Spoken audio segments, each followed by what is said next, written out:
with no purpose whatsoever. I do not understand. So if you say, for example, what's your name? Cherib. Slirim. Chlirib. Yeah. MashaAllah. What an amazing name. Chlirib.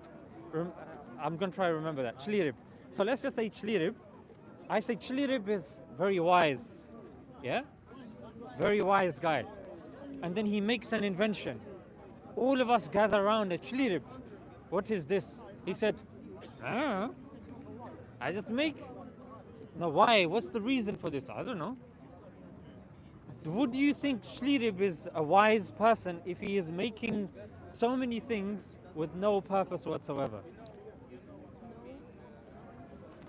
So Shlirib, only if I ask Shlirib and Shlirib goes, this is the reason I made this is the reason I made that, and then you go, wow, whoa, I really understand now. That shows wisdom, right? So for God, we say, if God is intelligent and he is wise, he would not create all of this complex human beings for no reason. Yeah. So because he is intelligent, because he is wise, it follows logically that if somebody is wise, they will create things for a purpose. Make sense? Yeah. You can challenge me if you want. I don't I mind. have questions about evidence. Go ahead. Like, for example, the thing about the sea. Splitting of the sea. Yeah. Yeah. Yeah. Like, how? Why is it an evidence for you? Like that it has been. It is written. Yeah. So, like, I will tell how you is the that evidences. evidence? Because At that time, people just they saw it that at some point. I understand. They had told them. I understand. How is that an evidence? How does that make it an evidence? I got you. So the thing is, in order for us to start analyzing the miracles, first we need to analyze the book that the miracles are contained within it. And the book, for us to validate that, we have to first acknowledge and accept. That's the book. For us to understand and to critique the book, we have to first accept that that book has come from the Creator. That's what we're starting with first. First discussion is there a God? Is it logically conceivable there's a God? Is there evidence of a God? Then we talk about book, then we talk about prophet. So in that order, everything that you have today, inshallah, God willing, will be answered. In that order, that's the logical order. So you have no issue believing in a God. You have no issue believing that we have a purpose, right? So now, logically, the question arises, if God is now to communicate our purpose to us, how would he do it? So there are two main options. Either he only tells one person or a community, and then they tell everybody else. But the issue with that is, human beings can die. Yeah? So if somebody dies, how do we know? The reason why book is so good is because the concept of writing stuff down, the concept of memorizing, of conversing is something which is universal and has been universal for a very long time. Yeah? That's how we communicate with each other. So book makes the most sense. Yeah? Now the question arises, which book? Yeah? Now, I really want you to think now. Yeah? According to your understanding, what would make a book from God? What evidence do you require? Any evidence. That it cannot be reproduced, like no one else can write it. Okay, no one else can reproduce it. Good. Can it have mistakes? Yeah, no mistakes. Everything is the truth and can be proved or being understood by the people, I would say. Okay, anything else? No? Okay, so the first thing that you said was it can't be something that can be reproduced by mere man, right? So we have scholars, non-Muslim scholars, like Angelica Newworth. She is an expert when it comes to Arabic and the Quran and the likes. Non-Muslim, by the way, not speaking about Muslim. She says that the Quran has a challenge inside it. When you check, you will see this as well. That if you believe that the Quran comes from anyone else, then produce a verse like it. That if it was to come from someone else, then you should easily be able to copy it, replicate it. But nobody has been able to replicate a chapter like the Quran. If everyone can understand it, why can they reproduce? That's a good question. That's a good question. And I would pose the same question to anybody else, that if it is so easy, why has nobody done so? But no one ever tried. Yes, they have. Because the peak time for it to be tried, the mastery of Arabic was at the time of revelation. Yeah? 1400 years ago, Arabic was at its peak. Yeah? Even in terms of historicity, that's the peak time of Arabic. And at that time, even till today, no one has managed to do so. There is no credible evidence anywhere that somebody has successfully replicated a chapter like the Quran.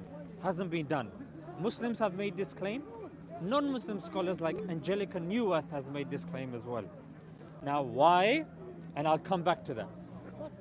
The second thing that you said was? No mistakes. No mistakes. The Quran makes this challenge itself and says that if it was from someone else, inside you would find many contradictions in it. And we come to the park every weekend. There's YouTube videos, TikTok videos, Instagram Reels, Snapchat stories. If there was contradictions, it would be everywhere. But what I read some parts and it's written that some parts have been cancelled. Like Abrogated. Yeah. What? Yeah, abrogation and contradiction are two different things. Contradiction is something that's unintended. It's a weakness in the text. Abrogation in terms of the Quran is facilitation of the text. And it's not done unintentionally, it's done intentionally by the Creator. So the Quran makes this clear. Yeah?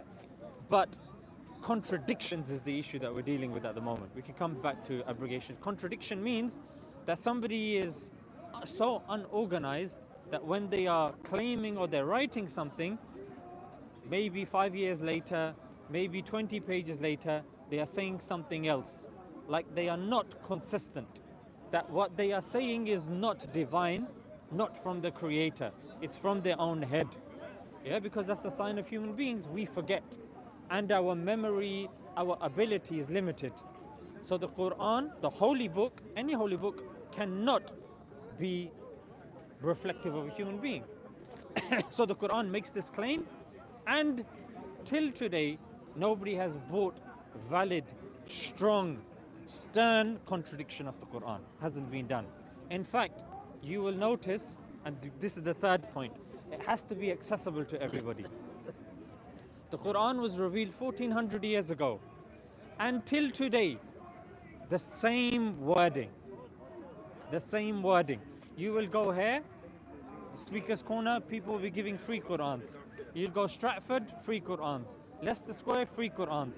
When's the last time you were walking on the street and they were giving you copies of the Vedas, the Hindu text? Have you ever seen that in your life? No, but knew this like the first time. This is the first time. Because I'll say just have a walk around London and you will see at least 2-3 stalls, they will all have Qurans on them. All of them, I give guaranteed. Maybe because in France, the different law over there, because they have so much freedom of speech there that freedom of speech has been taken away. But over here, we still have some left. So any Quran, any Muslim that is giving da'wah, which is he's propagating the religion, they give Quran for free, no problem. Bible, there is the Protestant Bible, 66 books. There's the Catholic Bible, 70 odd books. Then you've got the Orthodox Bible, then you've got the Roman Catholic Bible, the Ethiopian Bible. I've quoted at least 5 different versions of the Bible. It's the same with the Vedas of the Hindus. There's so many different versions. Yeah, even the Manusmriti, their book of the law. One is by Manu, one's by someone else, one's by somebody else, and there's too many different versions. Quran, one. Even when there's different sects of Muslims, they will disagree about other things, but the Quran, they will not disagree on the Quran. Even the sects that we don't even accept to be as Muslims, like Qadianis, even they accept the Quran as well. Yeah, so this fulfills your third criteria, which is something that needs to be easy to understand, something that needs to be accessible. Accessible, you go, you Google it, it comes up. It's the same, no problem. Yeah, and in terms of easy to understand, look how tiny the book is. The Vedas, 8 volumes. Manusmriti, some people accept Manusmriti, some people don't. Even the Catholic Bible and the Protestant Bible, there are like 4 books that the Protestants don't accept to be canon. They don't accept that. Do you see? So bearing that in mind, sorry sister, he's just there all the time. So if you don't mind, if we just stand over here, is it okay? Yes. I have knowledge. Is it okay we just stand here, yeah? I have knowledge from Allah. Because you know we're talking about something serious and he's just wearing a mask. If you just stand over here, if that's okay. We just face that way, yeah? No, no, it's over there. Is that? I prefer it there. You put. She doesn't want to be seen in the camera, I think. Yeah. Okay, okay. For our one is okay though, yeah? Just not the face, like she can, Okay, she okay. can be heard and everything. All but right, not all the right. face. Okay. So bearing that in mind, the accessibility, the agreement of the text, and the lack of contradictions, and the lack of replication of text, these all fulfill your criteria. Yeah? But I will tell you one other thing, a few other things as well that wasn't part of your criteria. Language. You know what language Jesus spoke? What is it? Armenian. Yeah. Aramaic. You know the language of the New Testament?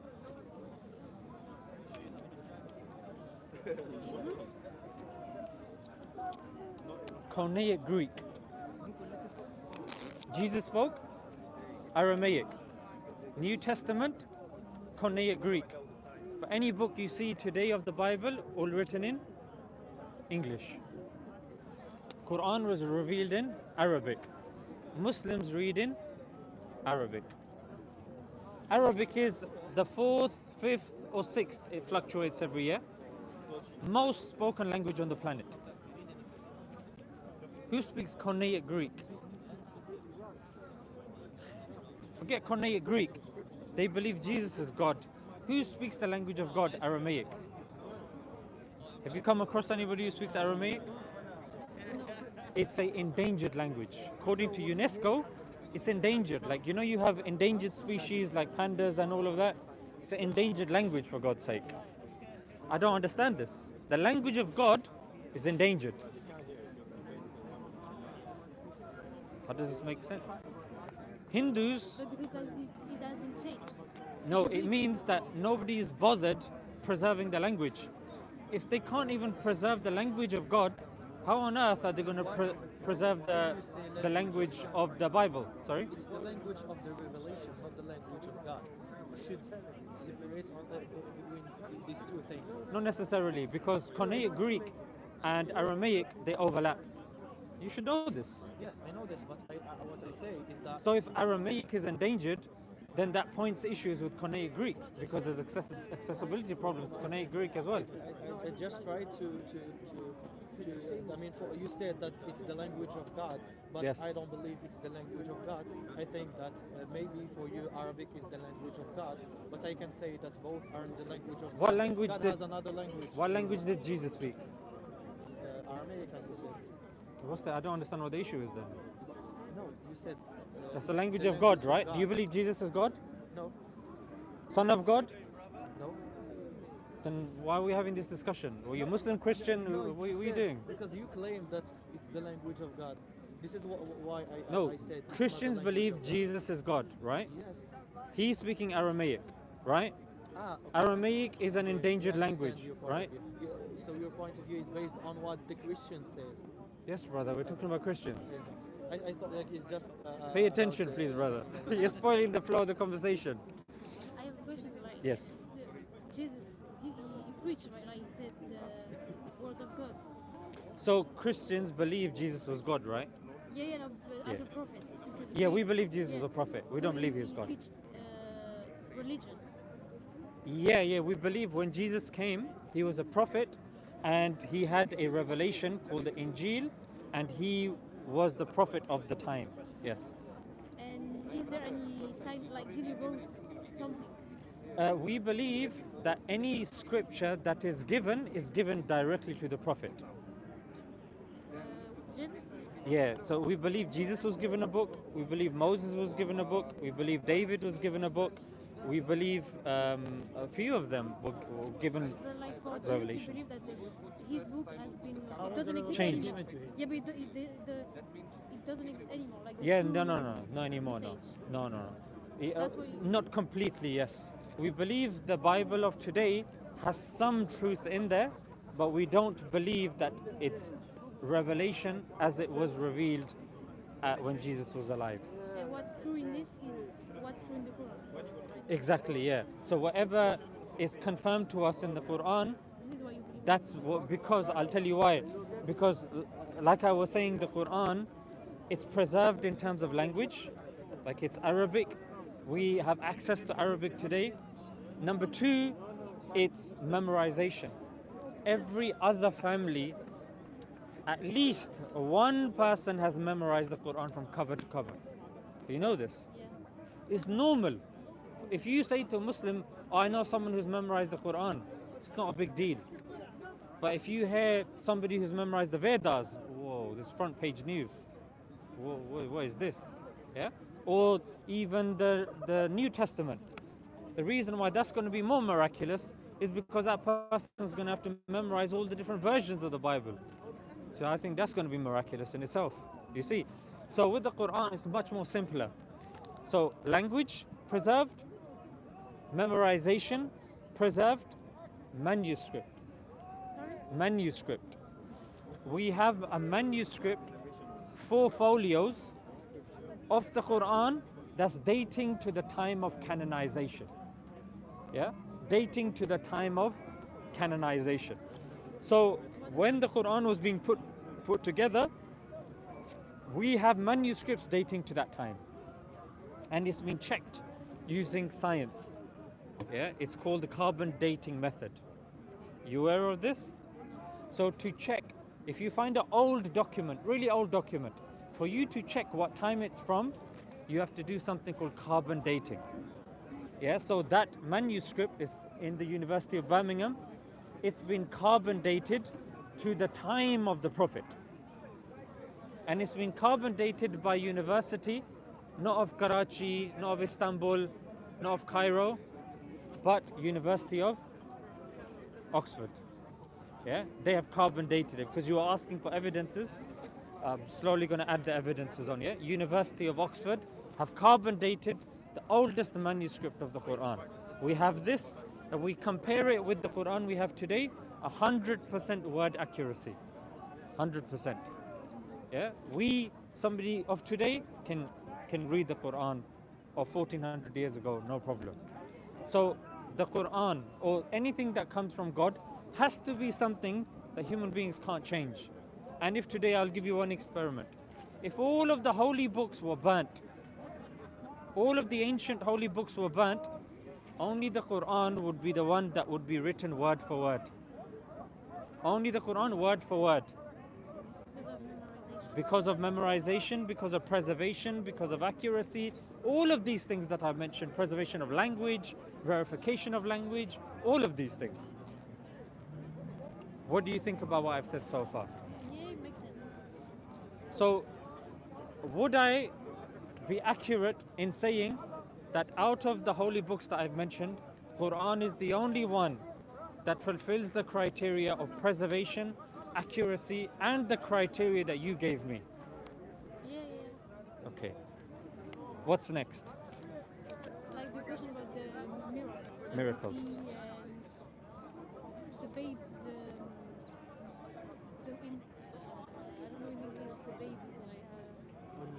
stages.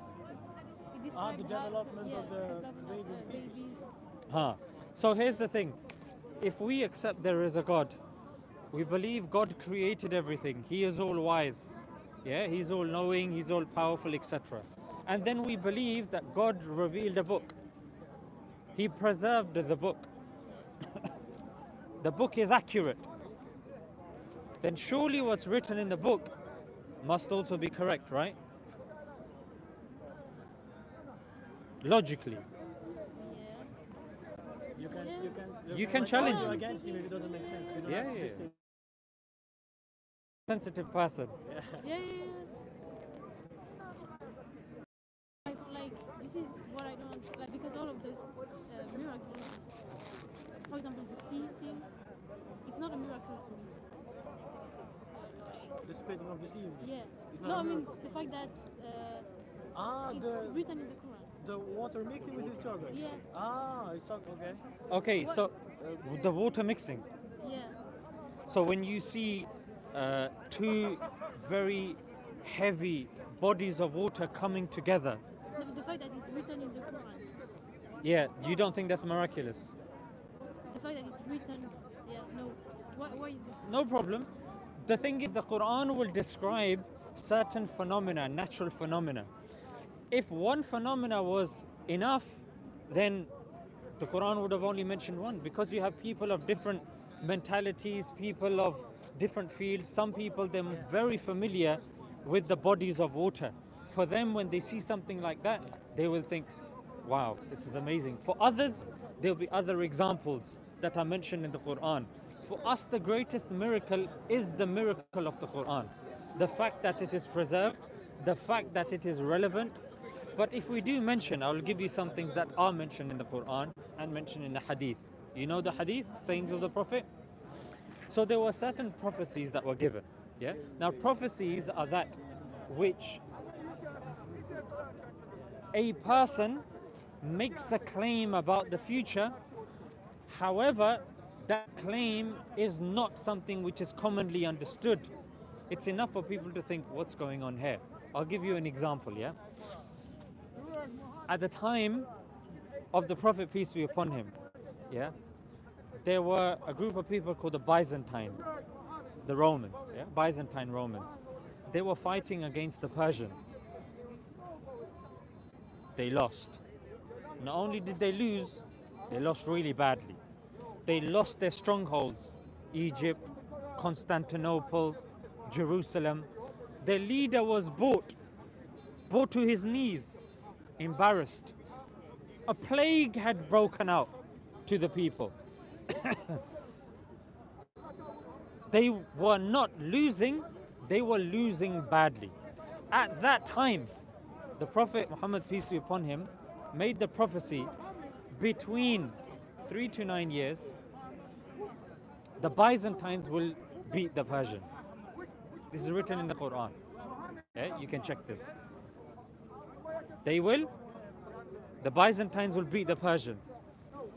Historians write, historians like Susan Wise Bauer, they write that the Byzantines were pretty much pathetic in the sense that they were lazy, they were not well trained, and they didn't have adequate weaponry. Imagine somebody coming along, not only saying that these people are going to win, but then specifying a time. Anyone of the past that's been classified as a fraud, giving a date, a specific date, is something that's a no-go. You just don't do it. Yeah? If you're giving a prophecy, even in cold reading, even palm reading and all that sort of stuff, you don't give specifics. Yeah? Now here the Prophet, peace be upon him, is saying the Byzantines will beat the Persians. That's one thing that's specific. Between 3 and 9 years. Can you repeat? How did we know that they were weaker, like those? Yeah, because the historians like Susan Wise Bauer, these are historians that have looked into certain battles that have taken place, and you can just read the history books. You can look at the battle that took place 1400 years ago between the Byzantines and the Persians. In fact, we have, and this is another point I was going to mention, you were talking about evidence. Rather than giving a circular reasoning argument that it's true because it's written in the Quran, I'll give an argument that is verifiable outside of the Quran. That we have primary source evidence of somebody called Theophanes. Yeah, he has a book. Historically, it's known as the primary source evidence, yeah, because we have the primary source of the Chronicles of Theophanes. He verifies that the Byzantines did indeed beat the Persians within that time frame that's written in the Quran. So not only do we have manuscripts that talk about the accuracy of the Quran, so the Quran we can say is reliable, accurate, even in terms of orthography studies. There's something called Van Putin. Yeah? Tell me if I'm going too much for you, yeah? Just, yeah. So in terms of the authority in terms of stomatics, he's up there, yeah? He's the one that's leading the studies. So even if you look within orthography and you compare manuscripts, you compare the dating of the manuscripts, you compare the orthography of the manuscripts, the Quran in all criteria is consistent. Yeah, even in terms of non-Muslims that are leaders of their fields like Van Putin. Okay, great. Then we look at primary source external of the Quran, like Chronicles of Theophanes, validating this. Then we say, okay, you have the Quran that's been validated, you have Chronicles of Theophanes that have been validated. How did he know? Why is this accurate? Because you can pick up, you can check yourself. There's another thing added to this prophecy that the Muslims will also be celebrating as well. Why would the Muslims be celebrating? These are Byzantines. Well, lo and behold, during that time, the Muslims also had a battle, the Battle of Badr, that the Muslims won as well. So they were celebrating as well. So not only is it a specific prophecy in terms of who it's dealing with, it's date specific and it's multi-layered as well. It's like the Cadillac of prophecies. Yeah, not something hairy-fairy, written willy-nilly. It's something which has multiple layers, which can be verified using different lines of argumentation. Let's look at a prophecy given by the Prophet Mohammed, peace be upon him. A prophecy that he said during his time 1400 years ago was naked, barefoot, well, he said unclothed, barefoot herdsmen will compete with one another to make tall buildings. That's the prophecy. One of the companions asked the Prophet, who's this referring to? The Prophet then specified, which is something you don't do if you're a fraud. You don't specify. He said the Bedouins. This was 1400 years ago. The Saudis were in big problems. Yeah, before the digging of oil. They would actually encourage and pay people to come and bring commerce into their country, let alone competing to build tall buildings. The Prophet 1400 years ago said these Bedouins, these destitute Bedouins will be competing with one another to build tall buildings. And today, if you look, the tallest buildings are being built by who? The Burj Khalifa, Dubai. Yeah, you look at the Meccan clock tower, literally next to the Kaaba. Literally next to the Kaaba. Yeah, then you've got the Jeddah tower, which is again going to be made in Saudi Arabia.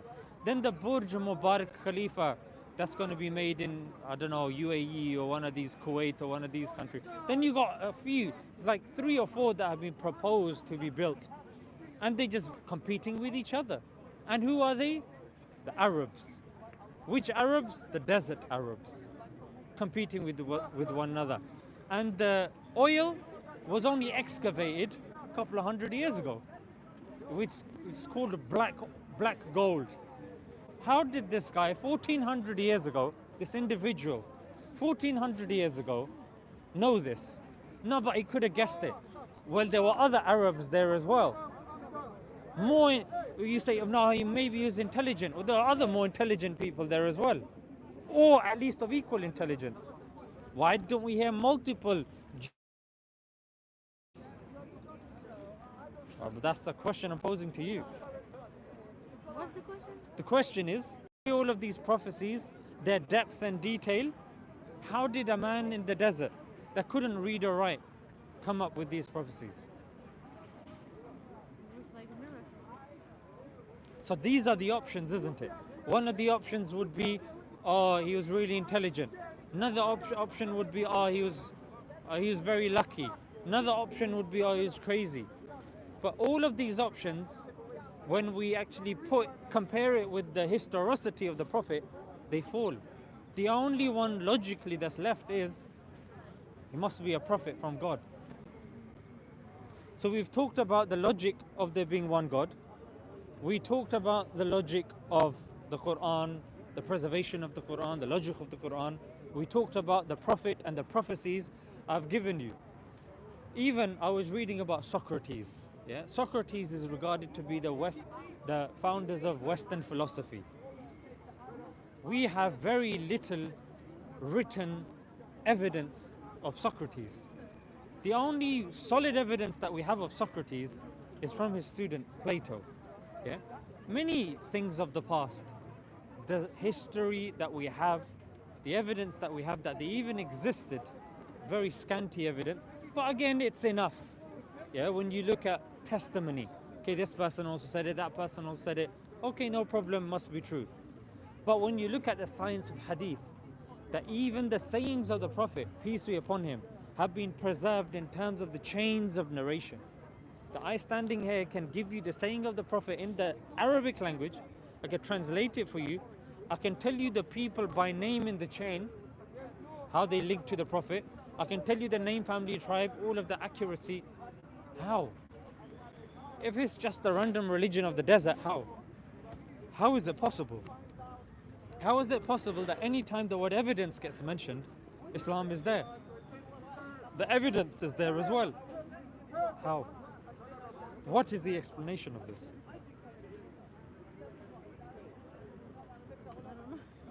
You do know.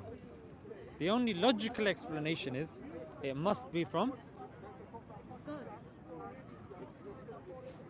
Like there are so many points where it could fail, but it's matching all the criteria in these different sections, you know. some miracles. The fact that they took place, we even have evidences with regards to where they took place, like Sodom and Gomorrah. Yeah, the story of how they were destroyed. Tal al-Hamam, the place in Jordan. Yeah, if we take all the evidence we can see over there, then we look at the ayah of the Quran when it talks about how they were destroyed by clay rocks, and then we compare it with the scientific understanding, the historical understanding that we have today. It matches side by side. When we look at explanations that the Quran gives pertaining even the origin of the universe, although we don't use the Quran is not a science book, because science by nature changes based upon the evidence.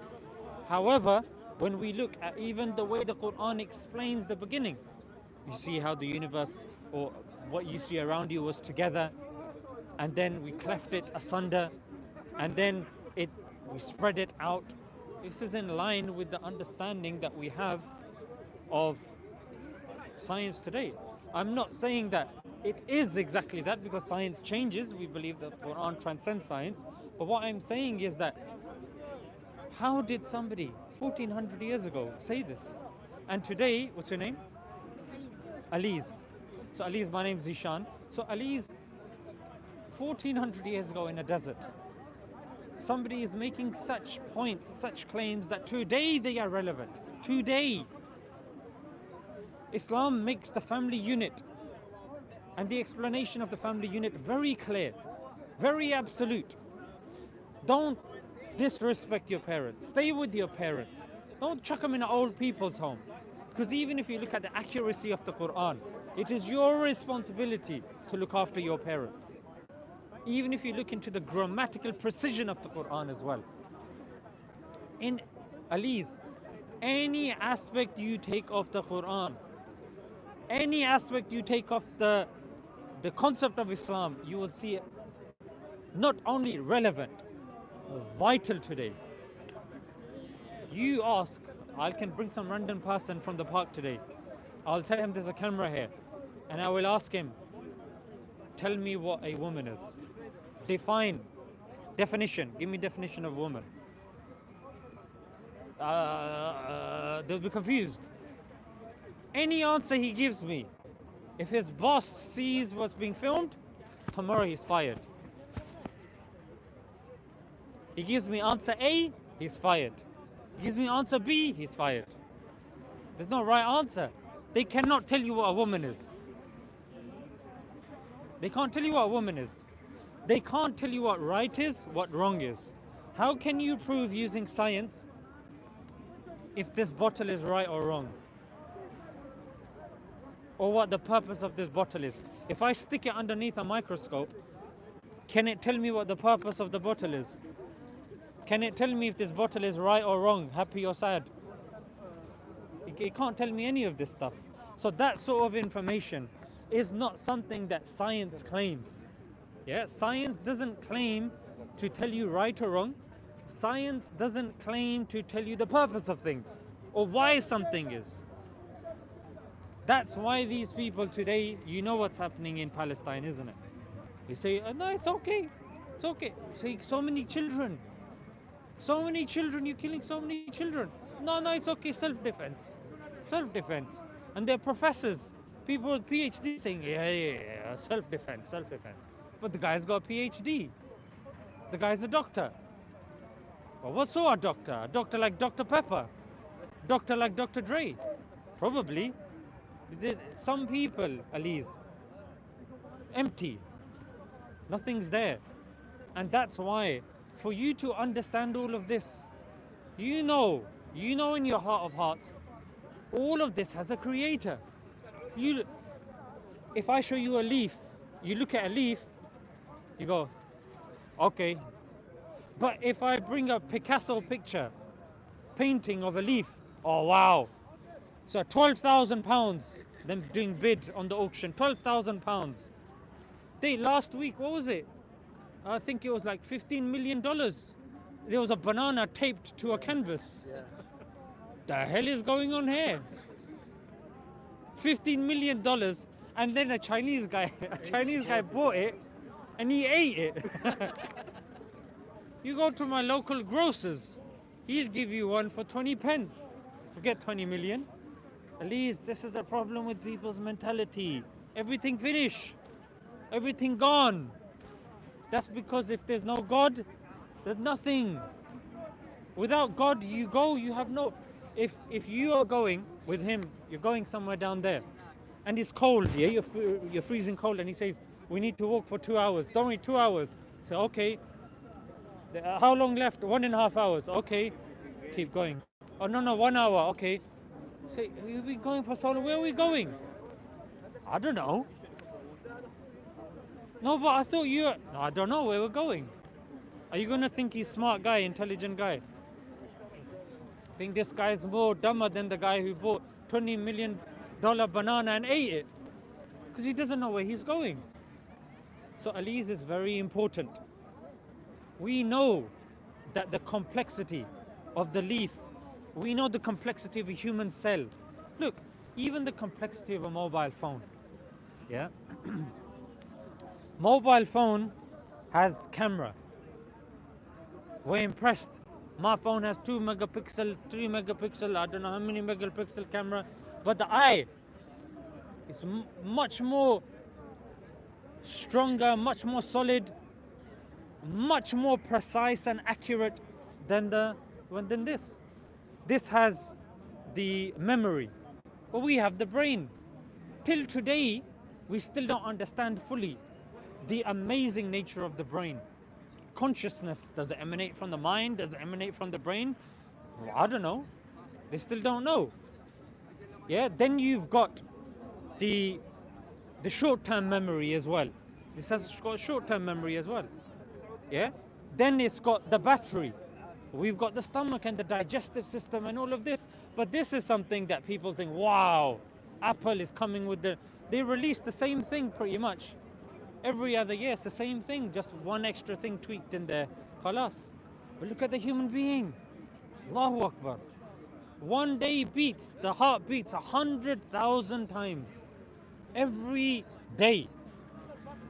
That's the solid nature of the heart. Toyota, if it breaks down after 25 years, Toyota's a solid car. They use it everywhere. Afghanistan use it, Russia use it, over here they use it. Those, Toyota Jeep type trucks, solid. But the human heart is expected to beat every day, 100,000 times a day, roughly for 70 years. What is this? But that's not impressive. That's not impressive. The new DVD player, the new flat screen TVs, that's impressive. Elon Musk makes a robot, that Tesla robot, that all the news, if you read like the third, fourth paragraph, they were being controlled by human beings. People are losing their minds over it. Oh wow, Tesla robot. Well, what can he do? He can't do anything. It's rubbish, let's be honest. But the human being comes along and he's like, yeah, look at me. I can do all of this. Wow, wow, wow. People are like, yeah, whatever.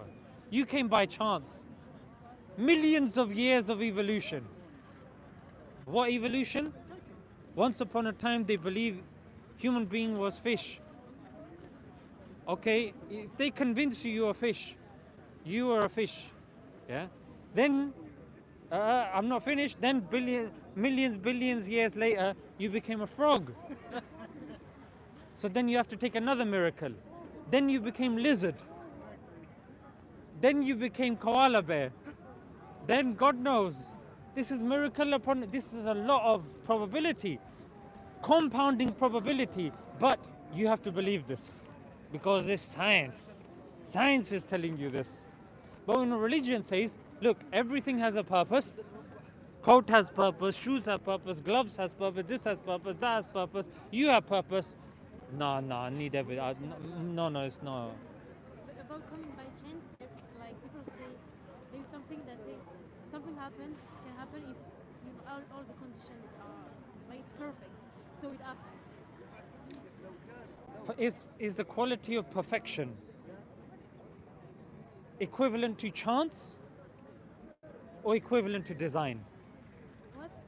Perfection. Yeah. If you see a perfect circle, you see leaves in a perfect circle if you're in a desert somewhere, are you going to be happy that, oh, there's somebody around that can give me water?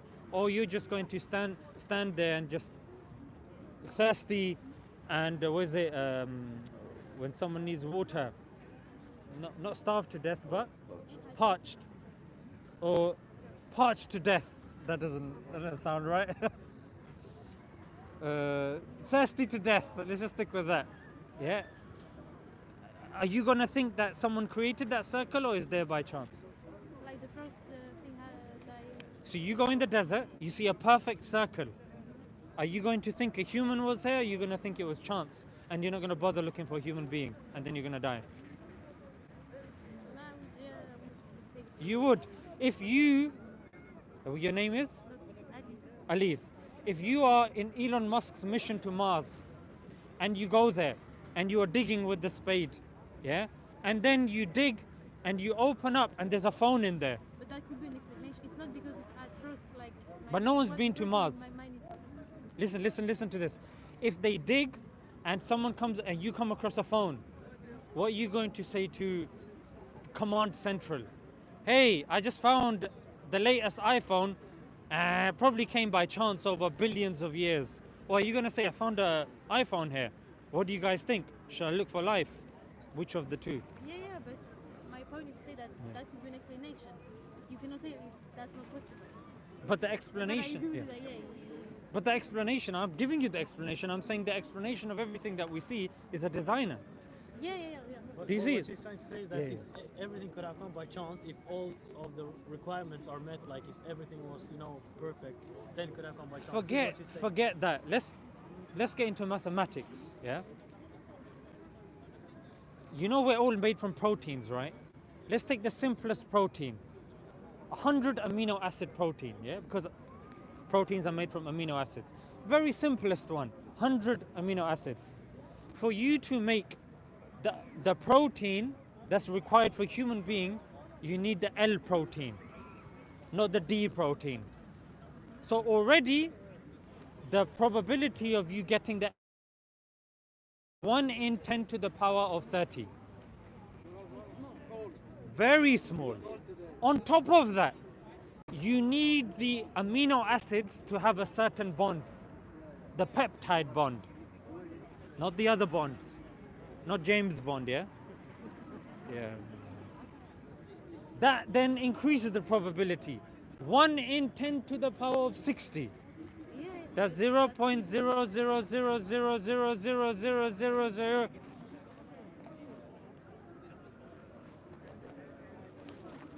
Zero zero zero zero zero zero zero zero. 57 zeros. 57 zeros. That's one amino acid to come by chance. Then we have to look at the red blood cell coming by chance. Then we have to look at the other aspects, the lysosome coming by chance. That's still not zero. But it's becoming Let's it's becoming ridiculous now. The lysosome coming by chance. These are all parts of the cell, by the way, yeah? Lysosome, the rough endoplasmic reticulum, the nucleus, the amino acids. Then we're dealing with the white blood cell. Then we're dealing with the red blood cell. Then we're dealing with all of these, the lymphatic system and all of this. Then we're dealing with the heart. Then we're dealing with the eye. Then we're dealing with the hair. Then we're dealing with the foot. Then we're dealing with the opposable thumb. We haven't even gone to the universe yet. Because for the universe, right at the beginning, it had to be one, the forces of expansion and contraction had to be 1 in 10 to the power of either 16 or 55. I would say 1 in 10 to the power of 55. I haven't even talked about the atom yet. That's 1 in 10 to the power 16. You add all of these probabilities, you know what this is similar to? I'll tell you. You go home. The door is normal. You open the door, then you go to your sitting room. You have the turkey there with the stuffing. Then you got the gravy there. Then you've got the crackers there. Then you've got all the chairs there. You got the fire that's lit there. Full Christmas dinner with the trimmings. Everything there. And you go in and you go, nice. It's by chance. Nah, still not zero. Not zero. Chance. Then you see, when you say this out loud, people are hiding behind the sofa because they did surprise for you. They come out of the sofa going, eh? What is this? Why do you think this? Come on. You cross the road, you don't see Ferrari because we're in central London here. You might see a Maserati or a Lamborghini and you see some rich guy riding it. If you see, you're like, wow. Still not zero. Millions, billions of years. He's going to look at you and he's going to be very offended. Point that I'm trying to say is, we don't use this concept with anything else in life. We see a Lamborghini, we know somebody designed the Lamborghini. You see Christmas dinner on the table, you know somebody cooked the Christmas dinner. You see cup of tea, you don't say the saucer flew onto the table, cup flew on there, water flew on there. No, it doesn't make sense.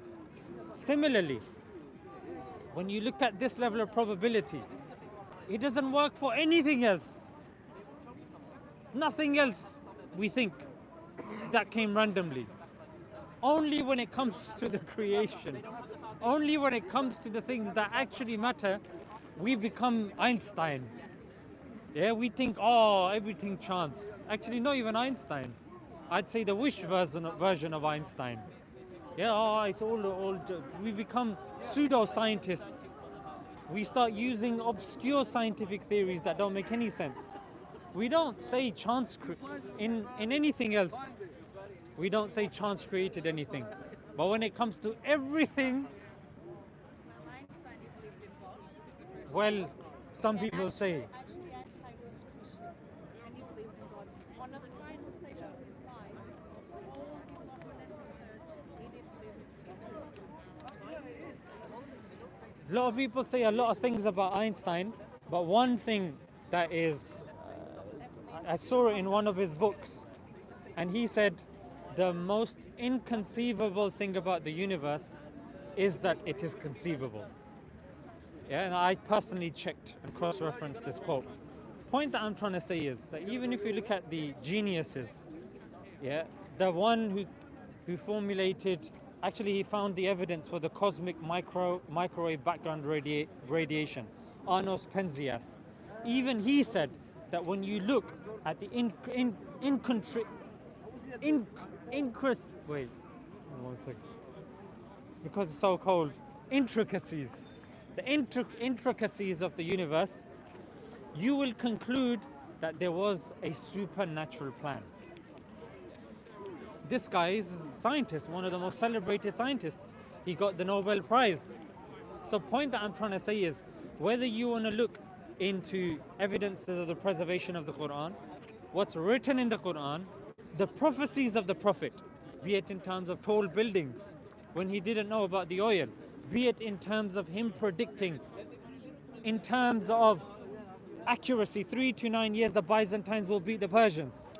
When you look at even the accessibility of the Quran, the Arabic, preserved language, when you look at the sayings of the Prophet, we have the chains of narration, the isnad, that any guy can go home and can check. Who is Alqama? Who is Ibrahim al-Naqi? We can check the name, their family, their tribe, everything. Sister, this is how religion should be. Life is too complex out there. It's way too complex. If the thing that's supposed to help you navigate life, imagine if that thing is complex as well. You ask a Christian, Old Testament, New Testament, they don't believe it's the word of God. They believe it's inspired by God, written by human beings. Hindus believe something very similar. God, there was a God who used to be blue, yeah, Vishnu. He came down and then he was in the form of an avatar. He was blue as well. And then he was fighting somebody who had 10 heads. No, when he came in Ram, yeah, he's fighting Ravan, who had 10 heads. Then this guy, it's just loads of things happening. It's confusing. Religion's supposed to be simple. It's supposed to help you with life. So, what was your next question? I don't have any. So my question then would be to you. Can you guarantee me that you're going to survive tomorrow? You don't know, yeah? You don't know whether you're going to survive till tomorrow. Would you like to meet God in a state that you believe in Him, you have appreciated what He has sent to you, and you have lived according to what He said? Or you want to meet Him saying, but it still wasn't zero? The first option, right? And do you think that when you look around you and when you navigate, the more you learn about life, do you feel that human beings are to be trusted more or God is to be trusted more? No human beings. Then I ask you, what else do you require? What more evidence do you need for you to accept Islam? What's left? So let me ask you, do you believe God is one? No. Do you? Just asking, like, I'm just you want to asking. become Muslim because You you believe have God to, is one? Yeah. Yeah? You believe He has no partners. He doesn't need anyone else. You believe that the book sent that makes the most sense is the Quran. Well, I have not read all The one that makes the most sense to you in terms of, like, the Quran, right? In terms of the Prophet Muhammad, peace be upon him, you believe that it's logical, the most logical option was that he was a prophet. For us, that's the definition of a believer. That's the definition of belief. Now, you can accept Islam now, or you can accept it 1 minute from now, or 2 minutes from now. It's up to you, because you believe the points needed. In fact, you believe in things with very little evidence. Did you see the Big Bang? Did you see evolution? Did you see fish go into lizards and lizards go into donkeys and donkeys go to elephants? You didn't see all of that. Did you see Socrates, Plato, Alexander and all of these people? You didn't see them. But look at the evidence that we discussed today. What were you saying about the holy books? Because the Quran is the only one from the holy books that makes the most sense. What do you think? What do you find in the other books that would make you think that that's the truth? What do you require? Mostly it was the thing about the miracles. Like, to me, it was not miracles. I'm But saying, like you explained about the prophecies. yeah. So in terms of even prophecies of the Prophet Muhammad, peace be upon him, there's not a single prophecy of the Prophet that's been described as embarrassing. However, one of the senior figures of Christianity is somebody called C.S. Lewis. And there is a prophecy of Jesus called Olivet Discourse. That was a prophecy of Jesus that didn't come true, according to the Bible, that is. And C.S. Lewis said that's embarrassing. No Muslim has ever said a prophecy of the Prophet is untrue or embarrassing. So I will tell you, they don't even accept that their book is a word of God. They believe it's an inspired word of God. They don't believe that it's unchained, doesn't have contradictions in it. They accept that there are contradictions in it. How is this from God? Like, why is that okay? Why is something from God filled with contradictions? Why is something from God not in the original language? Do you see? Doesn't make sense. Vedas. And what other book apart from Quran could you say that There's has nothing else, anything yeah. from God? That's a very good question. If there was one, could there be anyone else meeting all of those criteria that you discussed? So I would say this. If the answer to all of your things is this makes the most sense, this fulfills the criteria the most, then I ask you the question once again, what's left for you to accept Islam? What more do you need? I don't know. I have not reflected about that. Say that again? I have not reflected about that. If you do, think about it now. What's coming into your head? I'd say throw everything. Throw the kitchen sink at me. Everything. Whatever you can think of. No, I don't know. I don't know. Then, because you accept and you believe the points of Islam that I said, it makes sense for you to accept it. And I'll tell you how simple it is. If I love pasta, yeah, and it's in my head, I love pasta, very nice, tasty. If I say it, I'm just saying something that I believe, right? I love pasta. So if you believe there's none worthy of worship besides Allah, and you believe that Muhammad is the messenger of God, once you say that, you're a Muslim. That's all you need to do. Your journey starts, then you can study, then you can look into, then you can do X, Y, Z. But the thing is that if you believe it, there's something that you have to be honest with yourself. Is the excuse that I'm not accepting genuine, based upon something, or is it just I'm just feeling like you have to pin that down, because living life without God is pointless.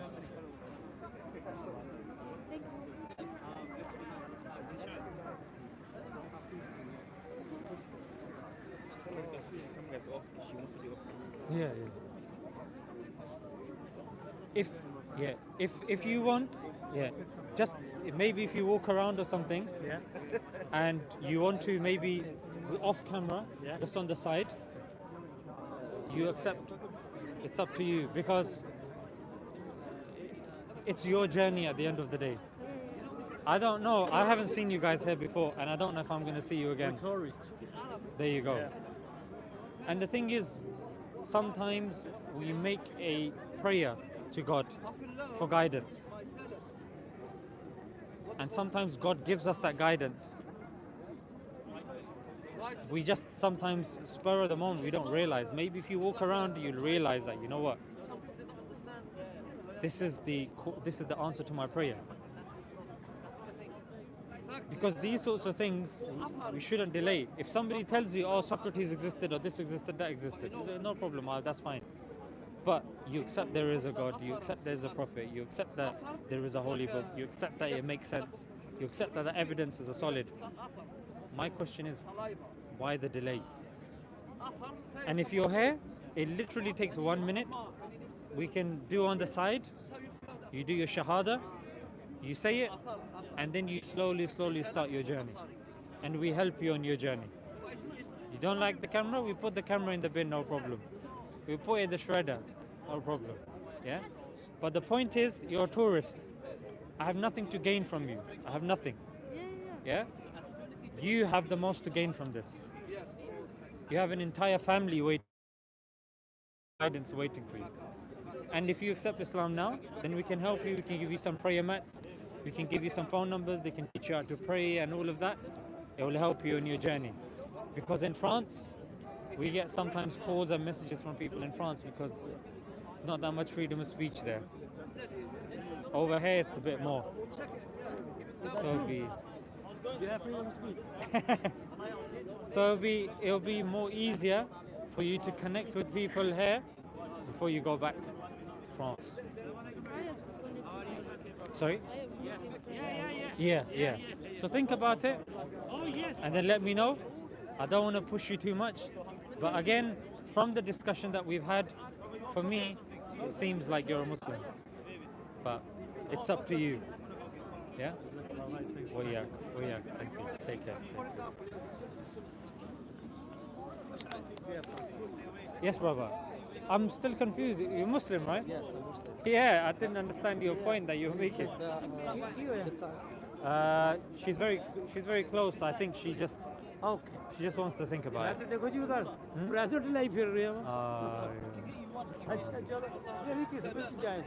Just that in a time you said that. Yeah, you thought I was talking about Islam. Yeah, no problem. You want some biscuits? Thank you so much. It'll go well with your coffee. Yes, I just have like few questions. I sometimes have my friends. Most of them are atheists. Yeah. Sometimes they have like some challenging. Just keep it going. Yeah.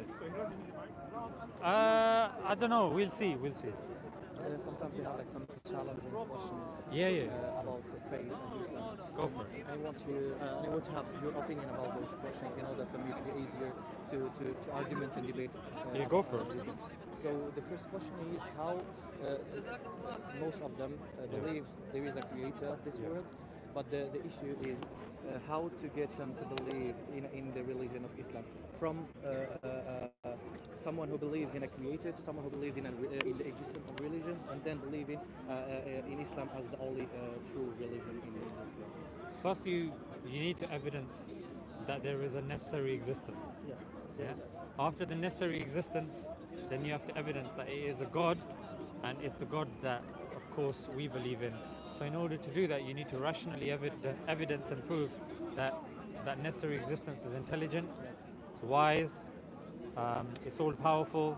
The issue is in wise. What do you mean by wise? So intelligence is like a creator requires intelligence. In intelligence, but wise. So wise is somebody that's able to maneuver around the complexity of his creation. So when we look at, for example, food webs and ecosystems, when we look at the intricacies of the human cell and how the organelles of the human cell maneuver with one another and how they complement each other, that's wisdom. Wisdom is knowing the role and the place of each thing within the system. Do you mind if I take the side of someone? You can do, yeah. Okay. So if I was atheist, I would say that wise for the human being isn't the same as the creator. It may seem to be wise for you because you are in the creation, but for someone who's out of the creation, it's not wise for him. It's maybe just like some usual, casual things to do. The creation is just one of his attributes. So then I would respond with that. Then if you're using that criteria in which you're taking a word which is dictionary definition of a word that's generally understandable, and just because the person has an issue agreeing with it, I'd say then we could do the same for the creator with intelligence. Do you see? Like if you start taking and giving and attributing definitions other than what they are, we can't have a logical, coherent conversation. But it's not not what they are. Wise or intelligent is some attributes we have in our human life.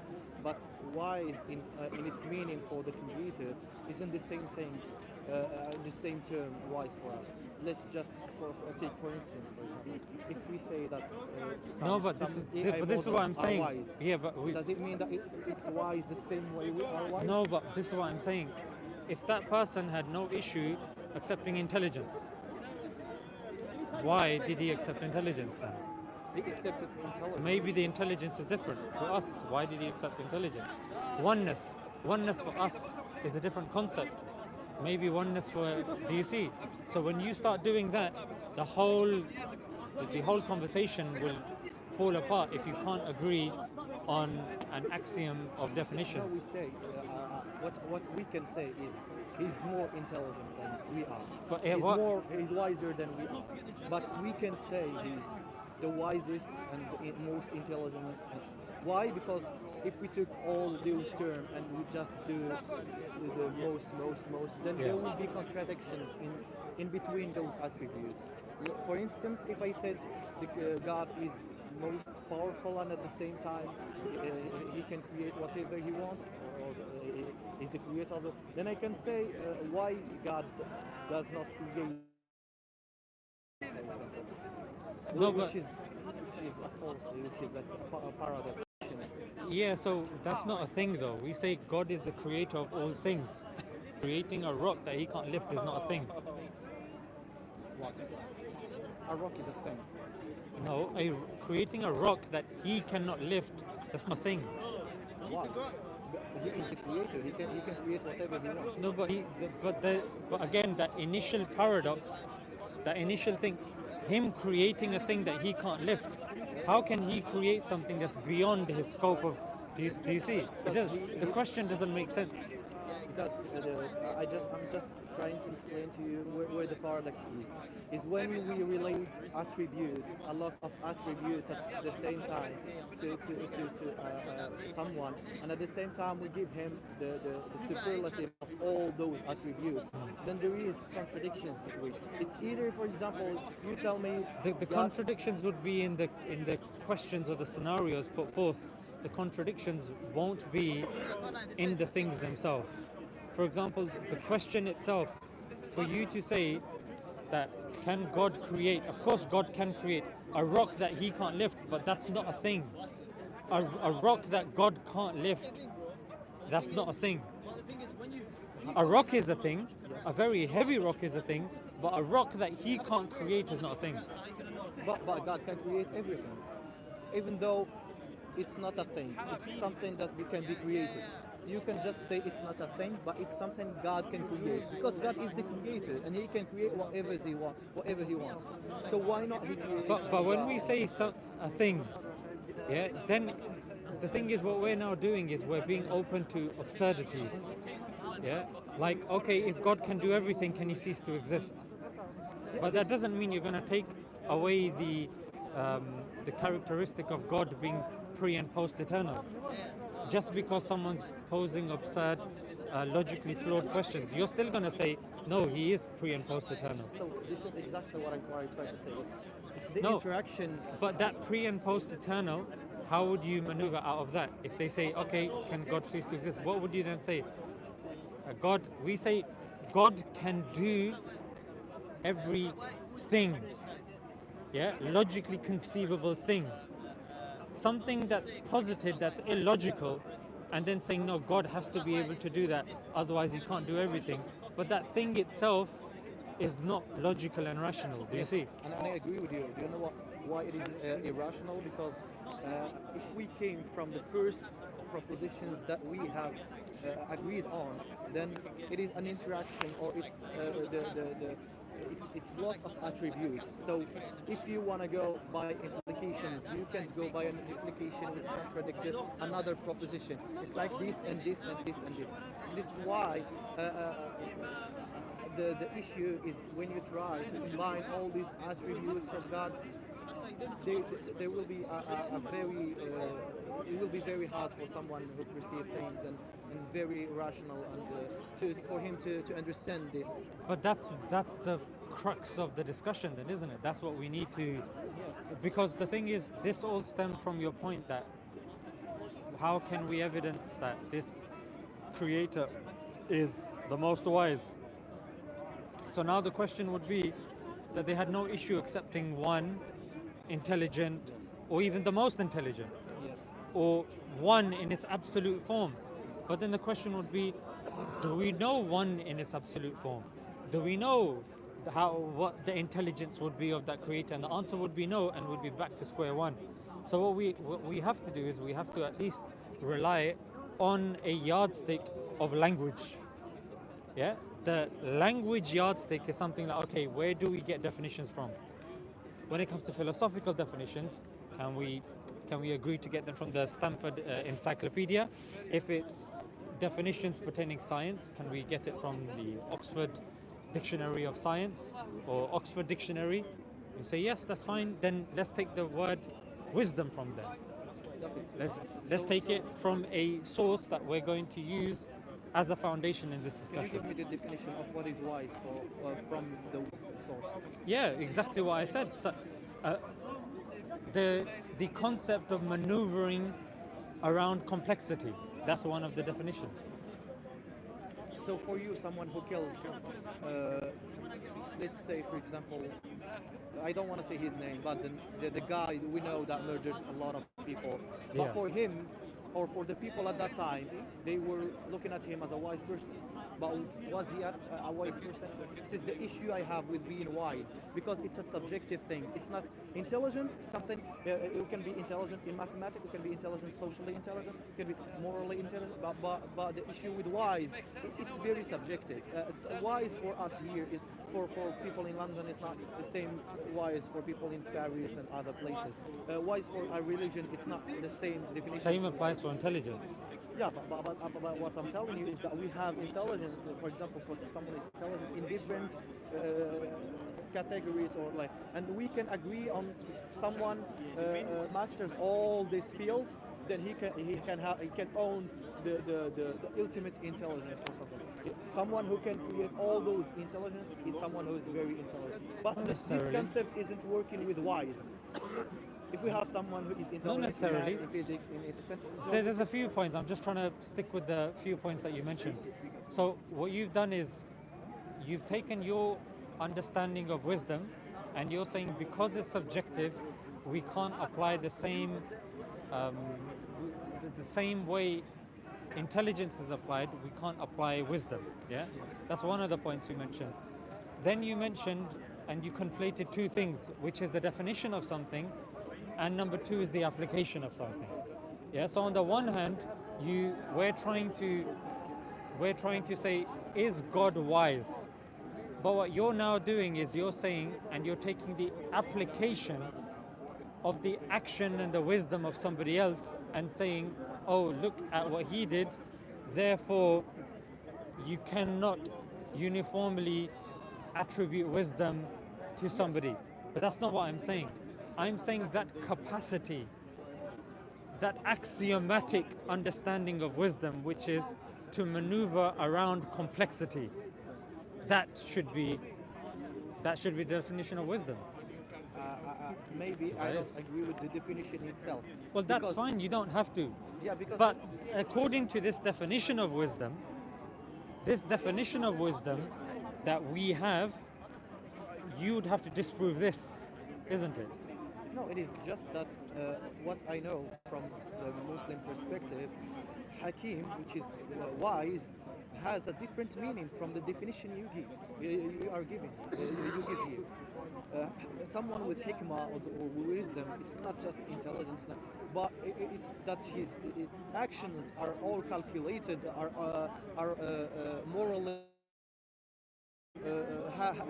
All his actions have a purpose, and all of that. So this is where his wisdom came from. But maybe from someone else, he can have a different. This is another flow now. This is a flow now, because when we're talking to somebody that doesn't believe in God and we're talking about wisdom, we can't now use the definition of wisdom from Islam because they don't believe in Islam. It's not from Islam. It It's is. from a moral perspective. No, you've given me the definition of hakim, yeah, which is the Islamic definition that's told to us from a scripture. But from somebody that doesn't believe in Islam, they're going to take the definition that's given to them in the Oxford Dictionary or in the Stanford Encyclopedia. That's the definition that we have to go with. So, No, but this is arguments they gave me. I no, just this tried doesn't make sense to because explain it to you. no, they wouldn't give the argument. This is an argument that a Muslim would give, and No, then just people who one second, speaks one second, Arabic. one second. We'll give you this. Well, the person that speaks Arabic giving this is now jumping from ship to ship. Just because he speaks Arabic, he now needs to give me the definition according to the Arabic Oxford Dictionary or the Stanford Oxford, the Stanford Arabic Encyclopedia. Because what these Arab atheists would love to do is they love to jump ship. When they want to get something from Islam, they'll get something from Islam, then they'll jump to the secular understanding of something. If they want to deal in terms of the secular understanding, no problem, we stick with the secular understanding. Don't jump to the Quranic understanding or the Hadith understanding, because at this moment in time, we haven't jumped and we haven't really acknowledged the definition of God yet. At the moment, we're just dealing with deism, giving certain characteristics like oneness, intelligence, wisdom, will, etc. And all of this needs to be done from their paradigm, can't be done from our paradigm. And that's what you need to separate sometimes. Just because he's an Arab guy, you have to keep him in lane. You have to understand and be able to differentiate when he's going into the secondary lane and then bringing into the first lane. You have to keep those two lanes separate. You say if we're talking about wisdom, hakim and all of that, we're not interested in that yet. At this moment in time, we're dealing with philosophy, deontology, deductive reasoning, induction, whatever you want to call it. We'll stick with that. Yeah, we'll come up with that once we reach that part of the argumentation, which is now we're dealing with God. When we're dealing with God, different understandings and concepts of God, that's different. For example, you have first atheism, agnosticism. Then you have deism and theism. These are two different arguments, two different parts of the argument. Then when you come into theism, now we're going into, okay, Judaism, Christianity, Islam. So this is how you need to structure the argumentation. You see, and separate it. Don't overlap. When overlap happens, that's when the problem is. So let's agree on wisdom being one of the attributes of God. So how can you move on? So once they accept wisdom, to build that connection, because for deism and theism, one of the main issues that they have is God has created and he's not involved anymore. So now, this is the argument that we put forward. And deists, technically, there's a very good paper written on this by Bassam Zawadi. Yeah, he's got a long lecture on this as well. There's several lectures, and he's got a paper written on this as well. And you can get the logical syllogism is in there. But if I was to encapsulate and summarize that, which is that they typically accept that God is wise. So if God is wise, it is not befitting of wisdom to create things with no purpose. Okay, so let's assume that we have a purpose. Yes. What's next? So now when we have purpose, we now need to say, okay, how would God communicate that purpose to us? That's the next step. Why? We now need to evidence Why revelation. would we need to communicate this purpose in first place? Why would he need to do that? So there are Why certain, not just programming that in our genes? because there are some things that are programmed in our genes, but there are some things that are not programmed in our genes. So those things that are not programmed in our genes, that needs and that can only be received through revelation. For example, objective morality. They don't believe there is any objective morality. Yes, We believe there is. because one may agree that we may be part of a simulation, maybe, that has a purpose at the end, but that doesn't require us to be involved in this final purpose. Let me just give you a small example for you to understand. If we have, for example, a population of bacteria in a small places, and we try to feed it in order to see how the evolution of those bacteria, whether they will develop disease, whether they have mutations and things like that. Does this bacteria or is this bacteria conscious of us doing those experiments on them, or they just simply involved in it? And they don't know the purpose of the experiment, but we know the purpose of the experiment, and our purpose of experiment is letting them live in as they want. Why doesn't God like just created us as we are now, and He wanted to see the outcomes, and or at the final stage He have His notes to take, and He have his studies to do, and we are just involved in a simulation, in an experiment on something. Right. Why is it that our purpose is worshiping God? Okay, you keep jumping the gun there. So you've accepted purpose, right? Purpose, yes, we have a purpose. Okay. Right.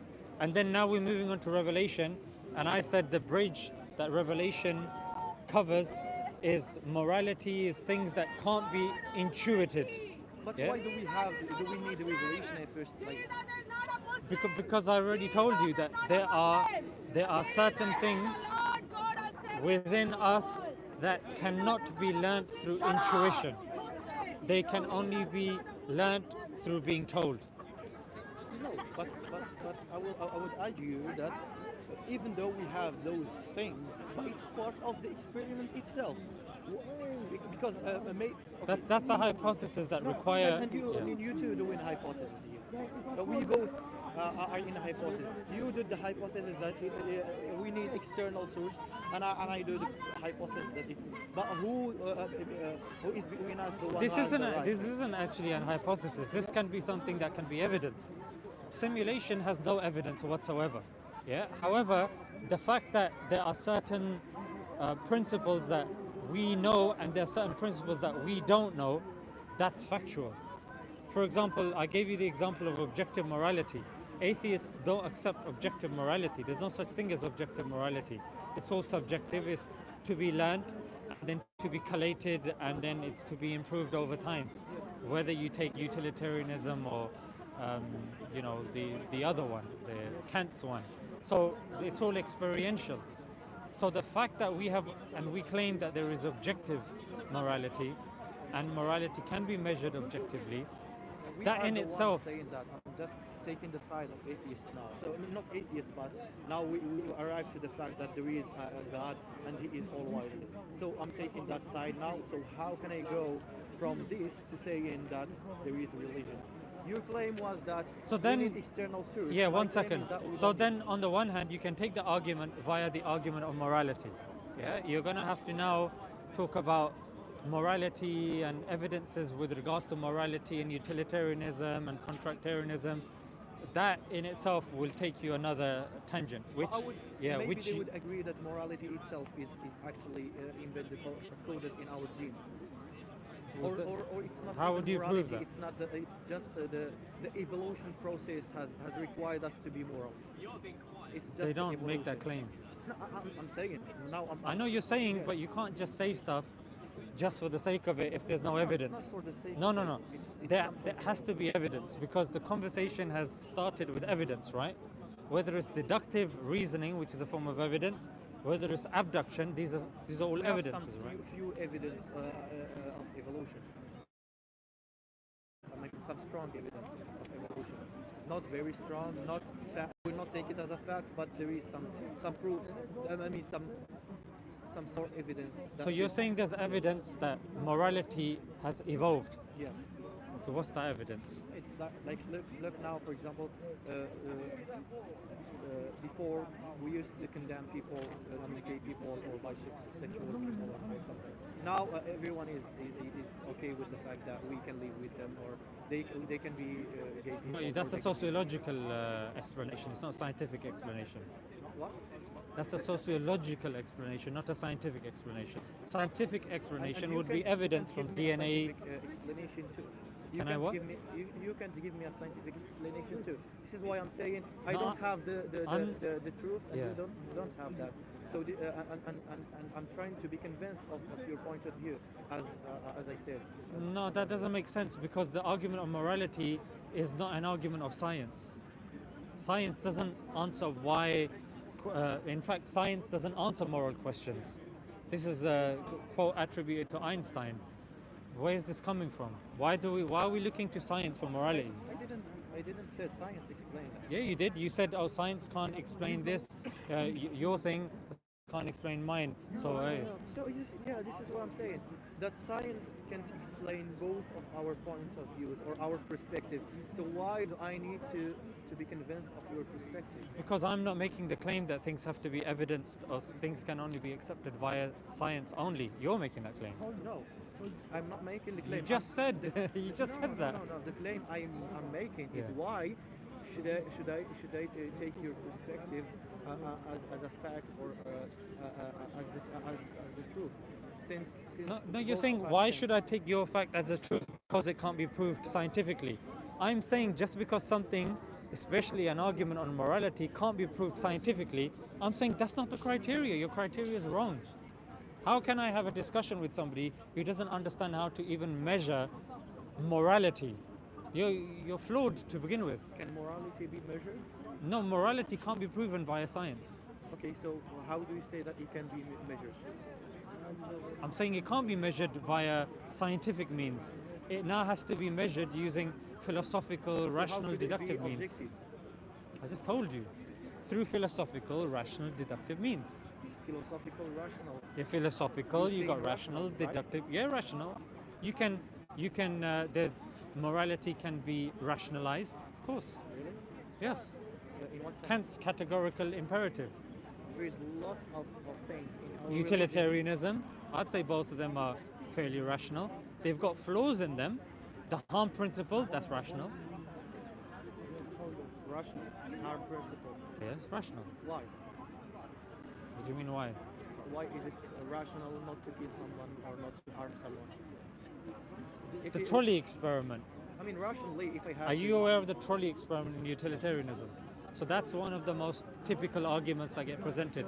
If you've got a trolley going forth, yeah, a trolley, or let's just say a carriage, and then on the left side, there's, if you let the trolley continue, 4 people are going to die. If you press the lever, it's going to go to the left and only one person is going to die. What are you going to do? There is a lot of people and one person. Yes, Just one and a lot. yes. I would just leave it. Leave the I mean, let So then the- 4 people are going to die. Yeah. You okay with that? Yes, I'm okay with that. But you're in definitely the minority. No, because I'm not playing the God's the God's job. I'm not doing what God should be doing. But God should be pulling the lever. I just believe in destiny, and if they died, so it's okay. But I will not be responsible of the killing of that one person, because that one person may be There's the one another who's gonna save there's the another humanity. flawed understanding you have. The fact that God is somehow physically involved in. Physically involved. Well, that But pulling I a lever believe is in- physical. No. but So you're I saying I'm believe not in doing destiny. God's job, which is pulling a lever. No, I believe in destiny too. So I have to have a balance between destiny and between something that I can do. You don't believe in destiny as an atheist. There's no such thing. No, but you're asking me a direct question. But you're playing a role, right? You're Yeah, playing the you- role of you're an asking atheist. me as an atheist. This whole conversation has But been it you as an depends on atheist. the atheist. If I was a rational, Have you been jumping roles? No. If I was a rational atheist, Huh? No, sorry. I would say that I will not be involved in that. I will not. I mean, just not be involved. I don't want to kill anyone. I don't want to be responsible of killing anyone. Right. Simple response is even your response is rational. That's rational. It's a rational response. Yes, but it's maybe because of my my cultural background. It's still if, rational, If though. there was like a mathematician, for example, who is calculating the how many like the justification for dropping Hiroshima and Nagasaki. Like if you see like Oppenheimer, he said that maybe we can just kill few people in order to stop the war. And we will be responsible of saving a lot of other lives. But this is for me, even though I claim that from my rational thinking, I will not be responsible, or I will not have the guilt of killing that people instead of those 5 people, because It's still I rational, really don't though. know. It's still Yeah. rational. Yeah, But now the question is, you're saying you're both requiring. of them are rational.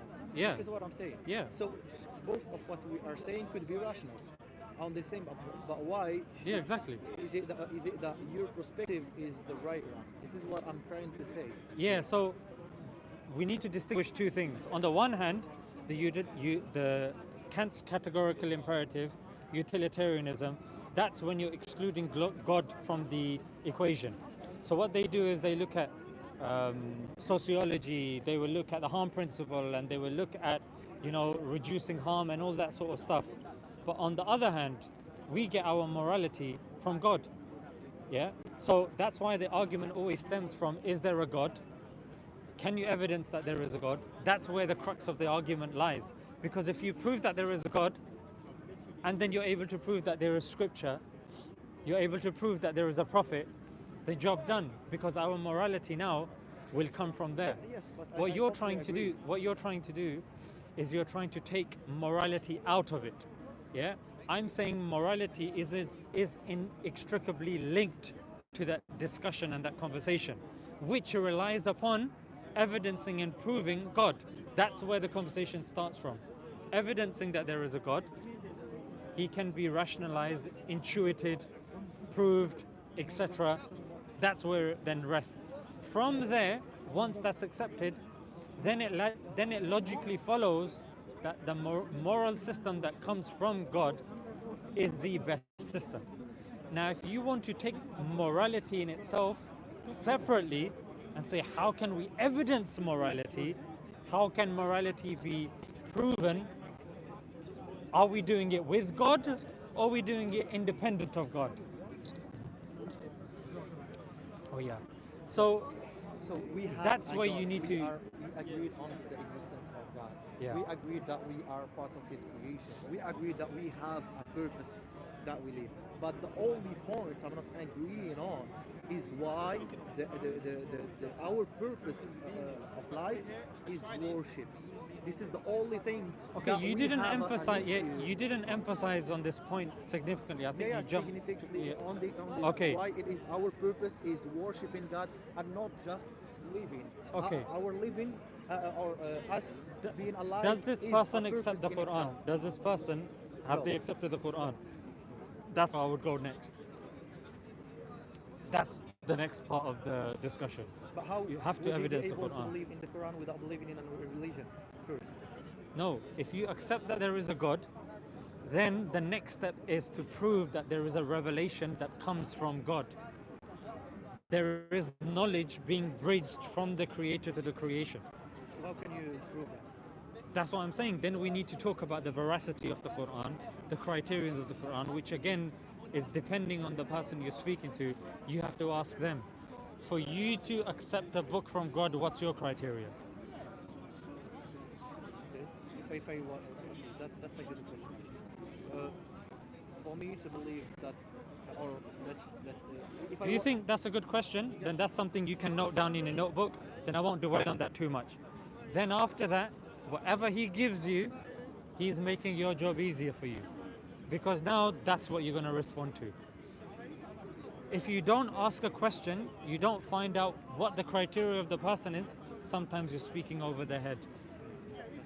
Then that's the next step. Once you've done that with the Quran, then you say, okay, what's next? If he says, oh, that's fine. Then you move on to the Prophet. You ask, what evidence would you require for a prophecy to be regarded as divine? A prophecy. Because that's the evidence you go to prove the Prophet's prophethood. Prophecies. And for prophecies, there's a really good book by Abu Zakaria called Forbidden Prophecies. Yeah, it's free online, it's a PDF. Go through that. It's a very small book, very easy to read. Forbidden Prophecies. Oh, have you prayed Asr? Okay, I need to pray as well. I'll give you a few more minutes, brother, yeah? So Have you understood what I've yes, said, yeah? yes, yes, yes. Because this is very important. God, oneness, revelation, prophethood. That's the order you need to go in. Okay, so if the criteria for this guy to accept that the Quran is a revelation from God and that Muhammad is a prophet sallallahu alaihi wasallam, is that there needs to be there must be that this Quran be the judge for all the humanity. I mean, this Quran must take in consideration the diversity of all humankind and the laws that that should be applied on those diverse people must take in consideration the genetical differences and the variety of those people. Well, So he's how made can your you- job easy. Then that's the point that you research, and that's the point that you refer to. You can you can use the argumentation of fiqh, you can use the argumentation of ahruf, you can use the argumentation of ijtihad, you can use the argumentation of madhahib. There's so many different argumentations you can take. But this is the issue. I find that there is a weakness in madhahib and those things because they prove that this scripture can be interpreted in very different ways, which can lead to very extremist, radical points of views. Don't And conflate every single- madhahib with opinions. No, not just madhahib. I'm talking about all. I'm talking about the madhahib. Madhahib, Yeah, I know. yeah, the four Hanbali, madhahib, they Maliki, are Shafi'i. the four madhahib are something which has been accepted for 1400 years. Yeah, bil ijma'. Yeah, by the majority of the ummah. There's no issues regarding it. Other opinions and this and that are to be taken accordingly. But the madhahib have their own standing and they have their own backing. And the four madhahib, they provide, they're like four different routes to the top of the mountain, or four different streams that go into the same river or the same ocean or whatnot. And those four madhahibs, they don't have narrative altering implications. They're not contradictory. They don't give aqaid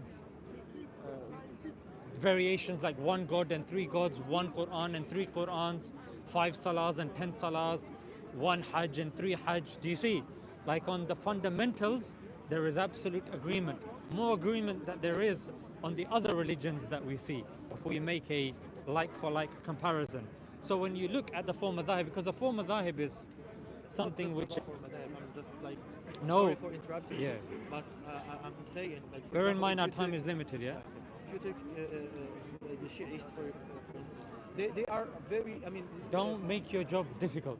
No, yeah? it's not that I'm making my job. No, difficult. as a They- person that's in that discussion, if he said that I want to see how the Quran, how the Hadith are flexible enough to incorporate people of different ethnicities and cultures and times, then ijtihad is a very good evidence, and ijtihad that's accepted bil ijma' is within the four madhahib. Now if you bring Shi'is, say, I'm not talking about Shi'is, you'll have to speak to Shi'i about Shi'ism and Shi'ism or whatnot. When you're in a discussion, you want to keep the discussion as narrow and specific and precise as possible. You don't want to open the scope too much. If you want to, that person wants to debate Shi'ism, It's part of the equation, innit?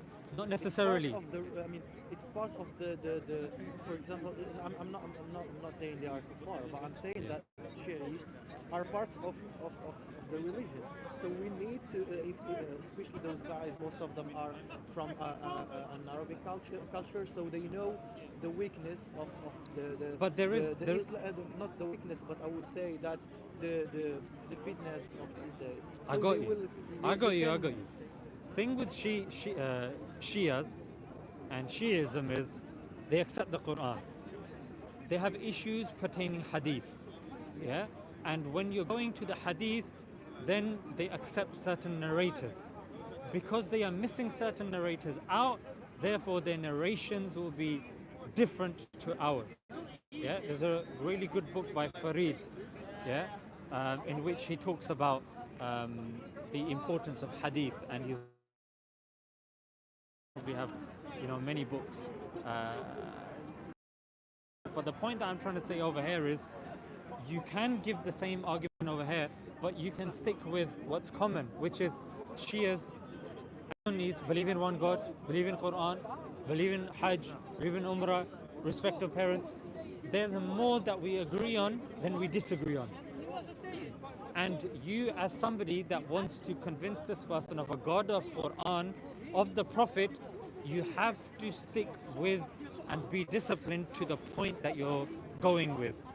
Yeah, if you took and you stick to a tartib in an order, you can speak about Shias and all of that, but don't let it come in the way of the important things you're discussing. Discipline in munadhara and in a debate is very important for you to stick to the point. If you go into Shias and if you go into morality and stuff like that, you're opening a can of worms. You can reference that as a point, but then come back to your original point and finish your line of argumentation. Once they accept God is one, once they accept that, okay, I accept that there is need of revelation, there is need for prophethood, then, alhamdulillah, his iman is safe, then you can start going into these extrapolations and these tangents, no problem. But if we're dealing with the fundamental aspects, like deism to theism, and then evidences of Quran, you're going to have to talk about manuscripts. If he says, no, I don't accept this, and the Hijazi manuscript, and you go to the Birmingham manuscript, and all that sort of stuff, you have to go in that tartib, and don't widen the net too much. You see, keep it as narrow and specific to the point as possible. You notice even when you were talking about the guy that killed many people and morality and the morality, his wisdom and wisdom by definition, I was very particular. Definitions, consistencies, accuracies. Now when you're implementing on somebody else, the nature of the discussion has now been changed. So when you're dealing with the Arabs, you're right. I'm sympathetic to you and I understand that they will jump from tree to tree. But as somebody, you need to get them to agree and accept certain things before moving on.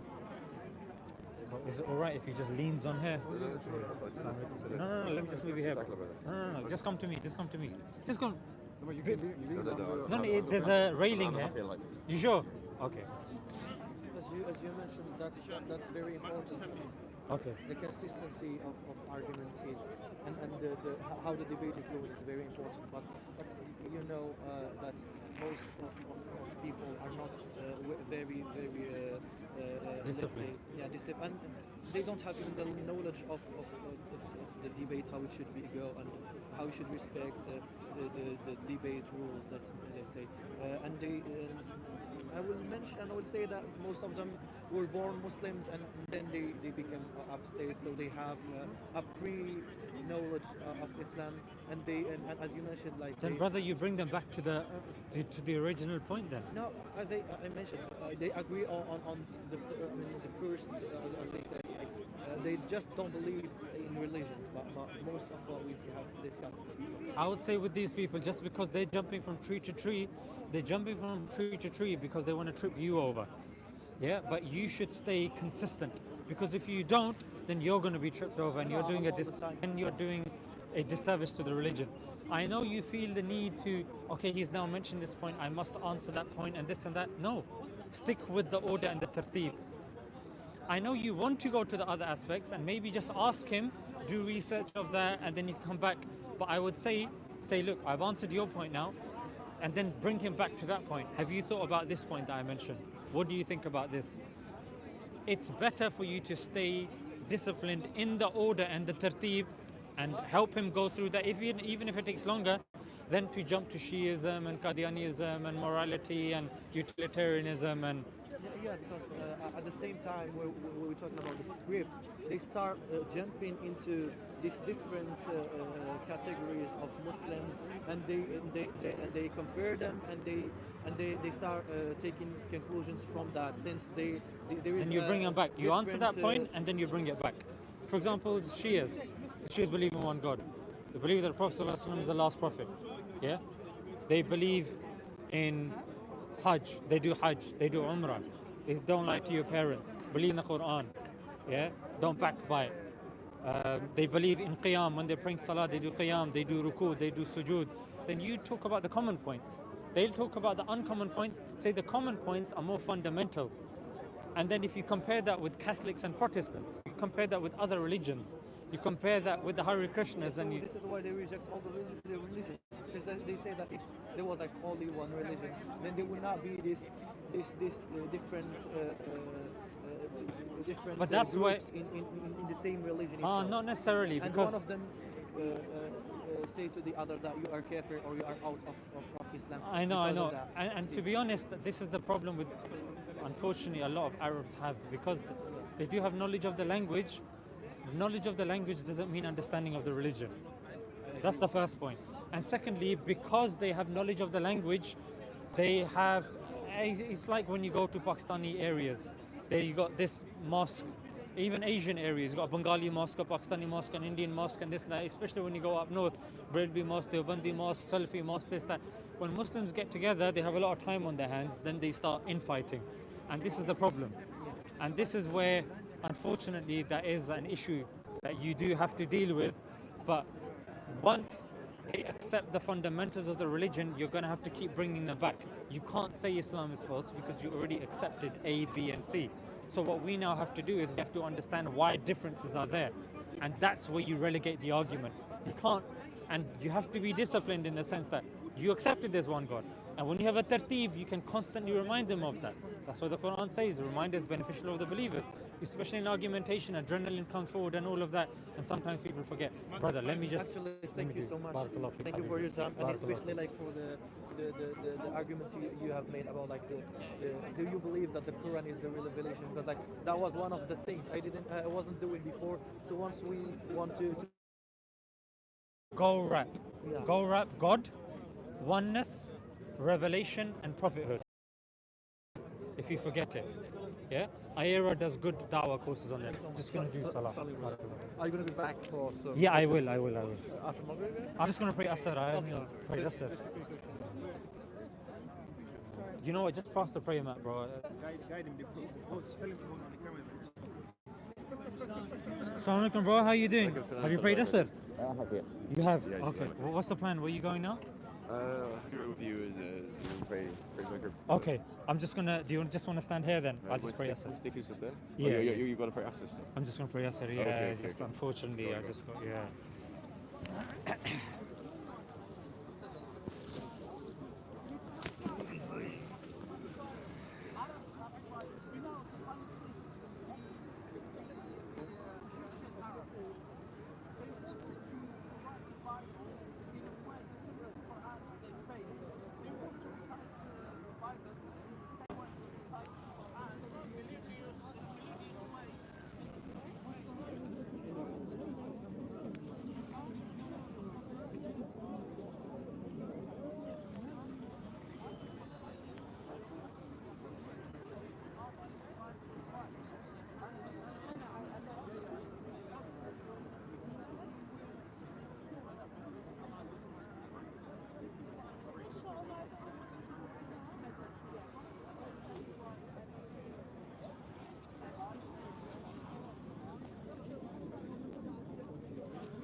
just my wife had a question. Yeah, sure. Actually, Is it fine not to record it or? Sorry? yeah. No, I'm asking you. No, I he said sorry. Is it okay if it's on record? Not or is? Not. No, we don't want to. Yeah, it's fine. Yeah. Bring her. Also going to have a conversation with you. Yeah. Is that? She came first. She came. Okay, I think she came first. Is it okay if you guys wait? She get first, that's fine. Yeah. Welcome, salam. I just, I don't want to be on camera. No problem. I had a couple of questions.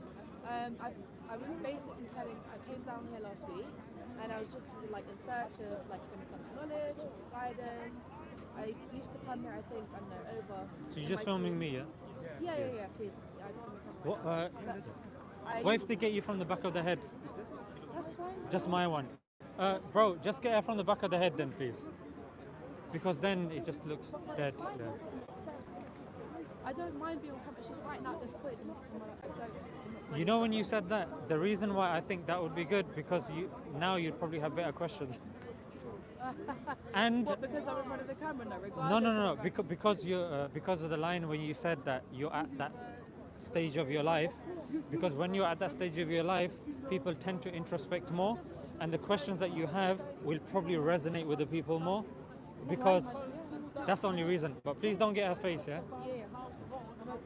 I don't mind being on camera just at this stage. I understand. Yeah. I got you. Alhamdulillah. So basically, I used to come here over a decade ago, about 15 years ago, and it was a lot different. Because Cornwall was a lot different than it is now. Yeah. I've noticed it's just become more, I don't know, intense, let's just say. And last week, I just came to listen, and I ended up, hearing a lot of lies, deception, and I just wanted to correct a couple of people. I mean, I came very early, so it was before, the crowd started coming in, and I managed to have a conversation with some of the speakers, but some of them I realized they were, even though the conversation was between me and them, it started out as that, and they started, when it came to, me responding to them, they kind of start preaching to the crowd rather than The Christians. directly. I don't know, just different people, right? Various different people. Muslims as well? Non-Muslims, Okay. let's say, right? And I was, interested. No, and Muslims as well, but one Muslim in particular. But he wasn't preaching to the crowd at all. He was actually just, he was different from the others, let's just say. Anyways, I've got a couple of questions. I'm not quite sure. I don't have anything prepared. I didn't even think I was going to be coming here today. I didn't know who I was going to see here today, right? Basically, I'm trying to get to Mecca, inshallah. They say you can plan, but Allah is the best of planners. Yeah. I was intending to next year go at the end of next year, and subhanAllah, Allah has kind of opened up a doorway for me to, inshallah, go at the beginning of January sometime. Mid-January, beginning, whenever it is. In January. Maybe give me another one I could just, so we can hear her as well. So, yeah, you carry on. Yeah. So basically, I'm looking for guidance at the moment because when the agreement was in place, I was able to, alhamdulillah, it was made very easy for me to go there, right? They've kind of been a bit lax on the rules now. A woman doesn't need a mahram, she has to go with a group. Initially I wanted to go with my father, but he's not available, work's kind of, putting a lot of stress on him at the moment. And also, just to quickly say, if your questions are pertaining fiqh and rulings, jurisprudence based, then there's not that many people speaking to Sheikh at the moment. He'll be perfect for you. Inshallah. Yeah. Inshallah. If it's to do with like interfaith and evidences and proofs of atheism, agnosticism, so you're that's specifically talking about interfaith and what else was it? Sorry. So like I'll speak to like atheists, Christians, if someone's got doubts in the religion, or if someone. Muslims? I'll speak to Muslims, but Muslims, like if you've got, because I'm not a scholar, I'll designate if there's something I don't know, because do you see now they've taken them away. Inshallah, don't worry, it's fine. So I'll do the best that I can. Allah, isn't it? Allah. Inshallah, I'll get a chance to speak to him when the time's right. Yeah. Allah's given me this opportunity now, and I'm speaking with you right now. So whatever kind of Islamic information you have, I understand you're not a scholar. Yeah. But you don't need to be a scholar to kind of give me some kind of beneficial knowledge. Of course, I thought I'd preface that. Yes. No problem. It's fine. Okay, so what was I saying? So Yeah, so I was Mahram. going for my father, he could have come, my uncle, he could have come. I didn't have any mahrams available basically. And imagine it took me about 15 minutes from deciding to go. I mean, I was ready and willing to just book a ticket and sleep in the ham, that's it, right? Unfortunately, my mahrams, I don't think they would want to go like that. You know, they'd probably want maybe a bit more comfort. But anyways, to cut a long story short, when the agreement was made, it was made very easy for me to go. This was about roughly just 2 weeks ago. Since then, wallahi, I have had obstacle after obstacle after obstacle after. You can't write this stuff, like literally it's just one thing after another.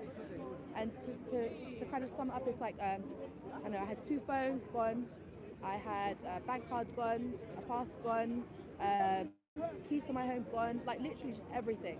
And then on top of that, I've had like people around, like, and it's like it's just a lot, right? A lot of stuff is going on. So I don't know, is there anything that you can advise me, anything that I can do to, because I believe inshallah I can make it there, and I'm asking everyone to just, I don't want any money, no nothing, just make dua for me. Wallahi, that's it, right? I need dua, I need people to make dua for me inshallah, so that I'm able to make it in January. And yeah, that's what. So what kind of advice would you give? Is there anything that I've told you about regarding the little bit of my story that I've told you about that may come to mind? Or You said you got a mahram, isn't it? I've got a few. Yeah, that's the main thing. You're going with a mahram. I'm not. That's the thing. I'm not. Oh, okay. I'm going with a group. Yeah. So with this group, they have a payment plan set in place, and it's kind of easy. They need a certain amount. If I can't give a certain amount, they're willing to accept what I can give. They need it paid in a certain amount of weeks. If it takes longer, that's okay. So the problem isn't the money or anything like that. It's just getting there, because I was meant to pay a deposit by a certain time. Like I said, I'm not looking for money, right? I'm not looking for money. I'm just looking for just people. The mahram thing is probably the thing that's kind of stuck out, because if you're doing an act of worship, then it has to fulfill the criteria of worship. Yep. And the mahram, from what I've heard from scholars, I haven't heard credible scholars say that you can go without a mahram.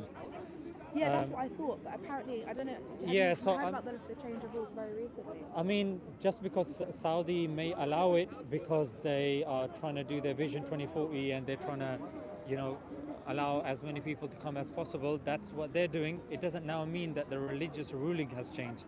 For example, they're doing some other funky stuff in their kingdom as well, but it doesn't mean that the stance of Islam has changed. It just means that their socio-political strategy has changed. That's one thing I would say. Okay.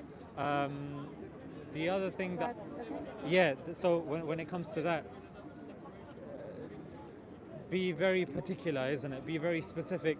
The other thing I would say, like whenever Islam says something, there's always khair and benefit in it.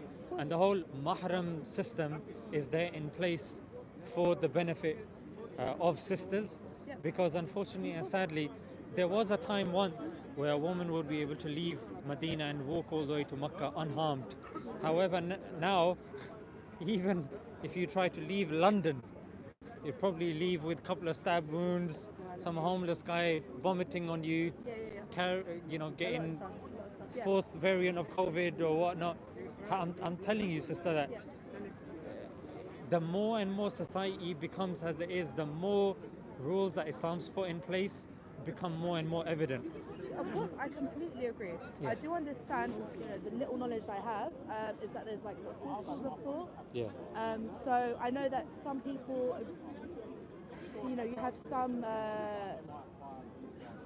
people that agree with some things, others that disagree, others that have a difference of opinion. You have obviously the basic ruling, which is things you can't disagree on, which is obviously salah 5 times a day, when they wear the hijab, so on and so forth, right? But there's other things that are kind of in between, let's just say. I don't know the proper inshallah, but I mean, for going with this group is my father's permission. So my mahram, who isn't able to make it, has advised me. He's actually been trying to get me there for years, right? And to go with this group. And it just so happens that this time's been available. At this time, inshallah, it's become available to me. My mother always told me, when it's your time to go, Allah's calling you basically.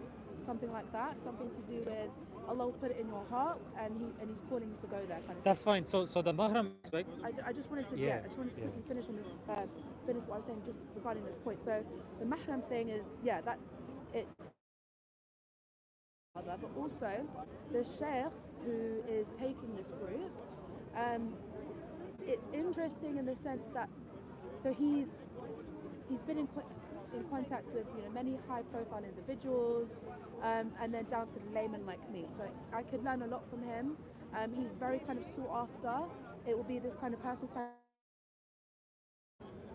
Islamic knowledge that I understand. that I'm yearning for, Yeah, and yeah. I've Yeah, sorry, sister, because time is limited. No that's problem. why. Yeah. That's fine. So based upon that, I mean, you made your point. I've given you the response. Okay. No problem. And then you can speak to people that are more kind of knowledgeable in this regard. No problem. Was there Yeah, just anything else? Can you give me is there like a card or something I can speak to for the brother that you wanted to direct? Yeah, I think, bro, is Sheikh Ibn Hazm still here? Oh, he saw me last week. Is it? Yeah, he saw me. Oh, he's coming back. Yeah. Okay.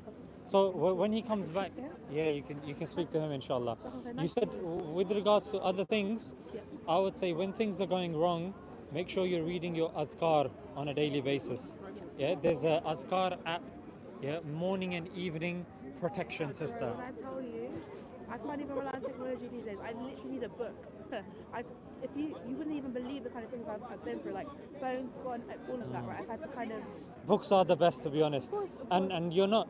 There was one scholar, I forget his name. I think he was traveling on a camel once, and in those days, for you to write books, it was a very cumbersome process. Cumbersome. Cumbersome, like very, very long, drawn out. Okay. You'd have to sit there and copy physically Yeah, books. yeah, of course. The yeah. bigger the book, the longer it would take. Okay. So with him, I think he was going, and then he got robbed, and then he That's was. my only thing. Yeah, and he was so annoyed that he said, you know what, from now I'm going to start memorizing them. That's what I was thinking. I'm thinking about So with these going back du'as, to memory, inshallah. yeah, the 3 quls are an absolute minimum. That's what I do know. And then Ayatul أعوذ Kursi. بكلمات الله التامات من شر ما خلق. Okay. That's a very small one, Okay. very important. Yeah. بسم الله الذي لا يضر مع اسمه شيء في الأرض ولا في السماء وهو سميع العليم. These are very small one-liners. Yeah. Can you do me a favor when you've Yeah. spoken to other people, if possible, could you just write down these du'as for me? And I I'll- will. inshallah, 'cause At the very least, do you my have a battery's dead at the moment. Okay. So, yeah.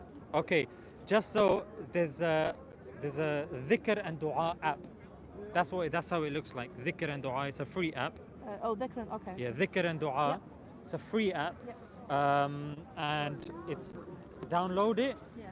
and then just write them down on a piece of paper or whatnot, and then memorize it. And then if something happens to the phone or whatnot, at least it's here. Inshallah. Also, one Sister, last thing. morning and evening, Yeah. very important. Okay, yeah. What, Fajr and Maghrib? Yeah, Yeah, for yeah. after Fajr and after Asr. Oh, after Asr. After Asr, okay, yes. Okay. And just last thing, just if you can, just keep me in the eyes. Inshallah, Allah make it easy for you, and may Allah be pleased with you and help you do actions that are pleasing to Him. And any problems and issues that you have at the moment, may Allah take them away and replace them with ease. Ameen. Wa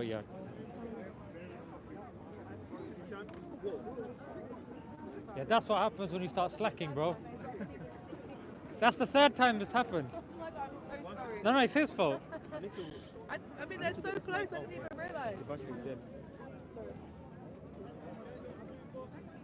dead. They don't want it filmed anyway. Yeah, that's okay. Maybe back of the head. Back on there, then you have to use this one. Yeah, back of the head, yeah. Let me just. No, they don't want to be filmed. Only him. And if it's shown, we'll just put only our camera at the back of the head, because sometimes you guys don't blur and stuff. I don't want this to Yeah, put on me, yeah. Because sometimes you guys come up with really good questions, and afterwards I'm thinking it should have been Let me see if it's recording. Press this. My glove. this one. Yeah. So basically, it's about my brother. So we had a very traumatic childhood, but Oh, is it a private question, yeah? Yeah. You know what? Yeah. Yeah, that's yeah. You know, just stand like this. Yeah, just stand like this. That all the cameras are there. Yeah, just stand over here. Bro, you can come in as well. Yeah, you might feel a bit confident. Yeah, if you come out on this side, inshallah. So it's about him. So we had a very traumatic childhood. Your brother, our yeah? father and mother were separated at an early age, and we haven't lived with our mother. We have lived our stepmother for the entire life, and we are from Kashmir. So from there we always had like me and my brother have been very close. So he's the person I love the most in this entire world, and You're the husband, or you're the brother? Husband.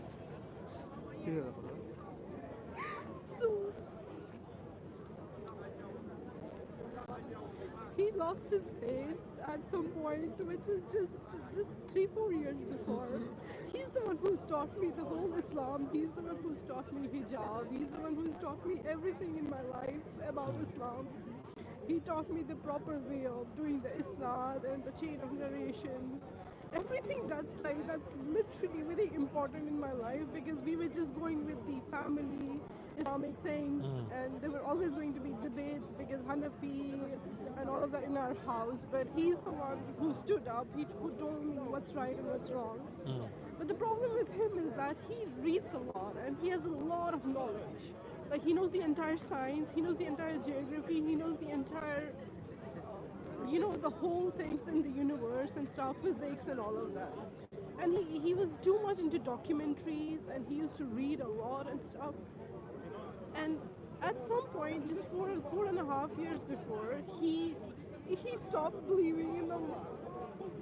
And I don't know what I can do to save him as a sister, because I don't want him to be. Now he has a son, he has a wife. They're Muslims, alhamdulillah, but we are happy that he didn't want to marry. He never wanted to marry. But then this girl, he found him 3 months before, and they got married after 3 months.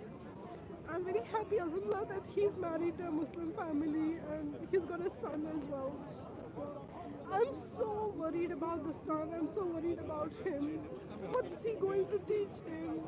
Because he tells his wife that I'm not going to teach him Islam. So I don't know how to help. And his questions are mainly based on, he just thinks that the guy who was just before us, he was asking, why do we worship? Yeah. Like, why do we worship? Why is God commanding us to do so many things when he loves us and all of that stuff? Why is he even looking at, when a person dies, how does God sitting there look at those people die and stuff? When we tell him, like, this is not the life. The life is there. If someone dies as a child here, that's not a problem. There's a life, there's another life that's going to be there, which is the actual life. Would he not come to Speaker's Corner? Sorry? Would he not come here and speak with the brothers here, or? Yeah, he can speak to anyone, but I mean, I'm very much like, I can tell him to speak to anyone, and he will agree to some extent. He's got very good friends, like they follow you so much. His friends, even he's his friend, because we were in a university. Because together, there are a few brothers. I think Sabur Ahmed's here today, and you can because Sabur's doing a PhD, I think in a element of evolution, and there's some really good brothers like Yusuf Ponders. We have their details as well. So if it's specialized knowledge that he has, then we have people with specialized knowledge that can speak to him as well. So I mean, Sabur Ahmed, he should be here, to be honest. We can find him. yeah, but my brother is in Kashmir. He's in India, Kashmir, so he's not here. Yeah, so I mean, they can speak over Zoom and have, you know what I mean? That would be That's great. it? If you That can get would the be contact great. details, then Yeah, I mean, at the very least, I can give you Yusuf Ponder's details right now, and you can organize that. He's from Sapiens. You know Sapiens? Yeah. Yeah? I've heard about I don't know. So Sapiens, like, it's like an academic wing of like Mohammed Hijab, Hamza Sotzis, and Dr. Uthman Latif, and these guys. It depends like what specialism you require.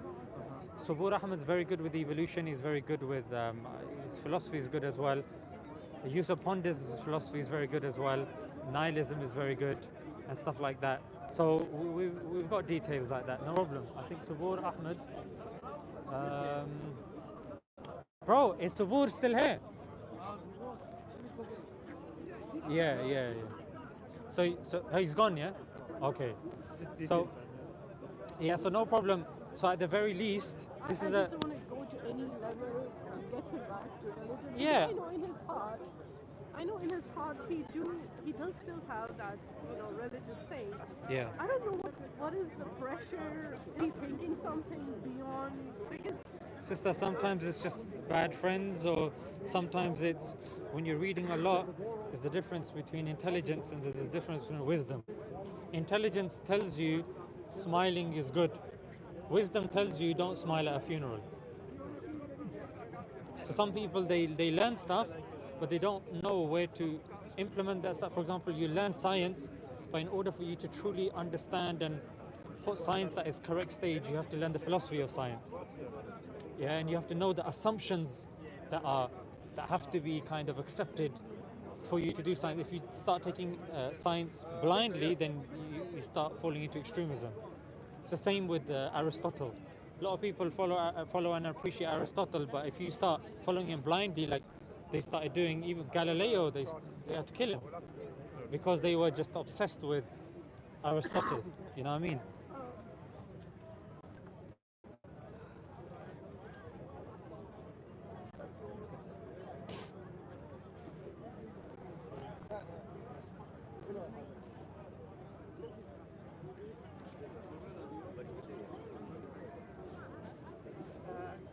apart from he meeting with someone, is there any responsibility on us as a family of what we should do to, basically keep him intact? Because his wife, what she does sometimes is she tells him, she tries to bring Quran near him and tries to read and do stuff. Just take a picture of this, please, yeah? In case we forget.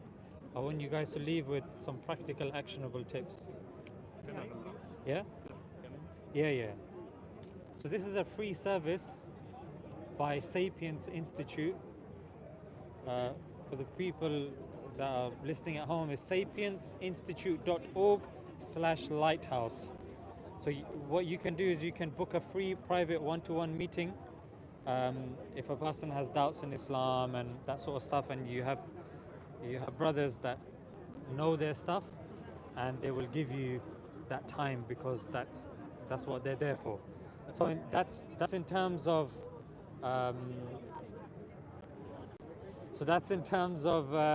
the ilmi and the academic aspect of things. In terms of the practical aspect, sorry. Oh, sorry. Maybe someone said. So in terms of the practical aspect, the best da'wah a person can do is, if someone leaves Islam and someone's doing that, don't cut them off. Yeah, that's the worst thing you can do. Yeah, if for example you see someone on a drip, yeah, and they're going around the hospital with the drip, and yeah, he's lula langra, whatever he is, but once you take the drip off, then that little support that he has, even that's coming off as well. So you want to stay attached to these people, you want to invite them, and you want to have as normal conversations as possible, show that you're there. Because when things go wrong in their circles, the atheistic circles, I'm sorry, but nothing works. And when that flops and when that messes up, they're going to want somebody around that is there, and we're told through our Creator to be there for people unconditionally. Yeah, that's where our motivation comes from. Atheists and these guys is nothing. Yeah, it's only me individualism. So maintain contact. Number two, the thing with these people, non-Muslims or murtads or whatnot, they don't read Quran and Hadith, they read you. And in times of fluctuation, people not knowing what's a man, what's a woman, and all that sort of stuff, they will look towards consistency. And as long as you are on your deen and you're consistent, that's the thing. And if you want to have these small discussions and this and that, ask them, look, what evidence do you require in this and that? And then when he gives you one point, stick with one point, do your research, and then go back. Yeah, that's if you do. Otherwise, I would say Yusuf and these guys on Sapiens Institute, they do the job. Yeah, and stick with that. And then with Yusuf, you can say, look, Zishan, Speaker's Corner recommended you guys. We went, this is the issue, blah, blah, blah.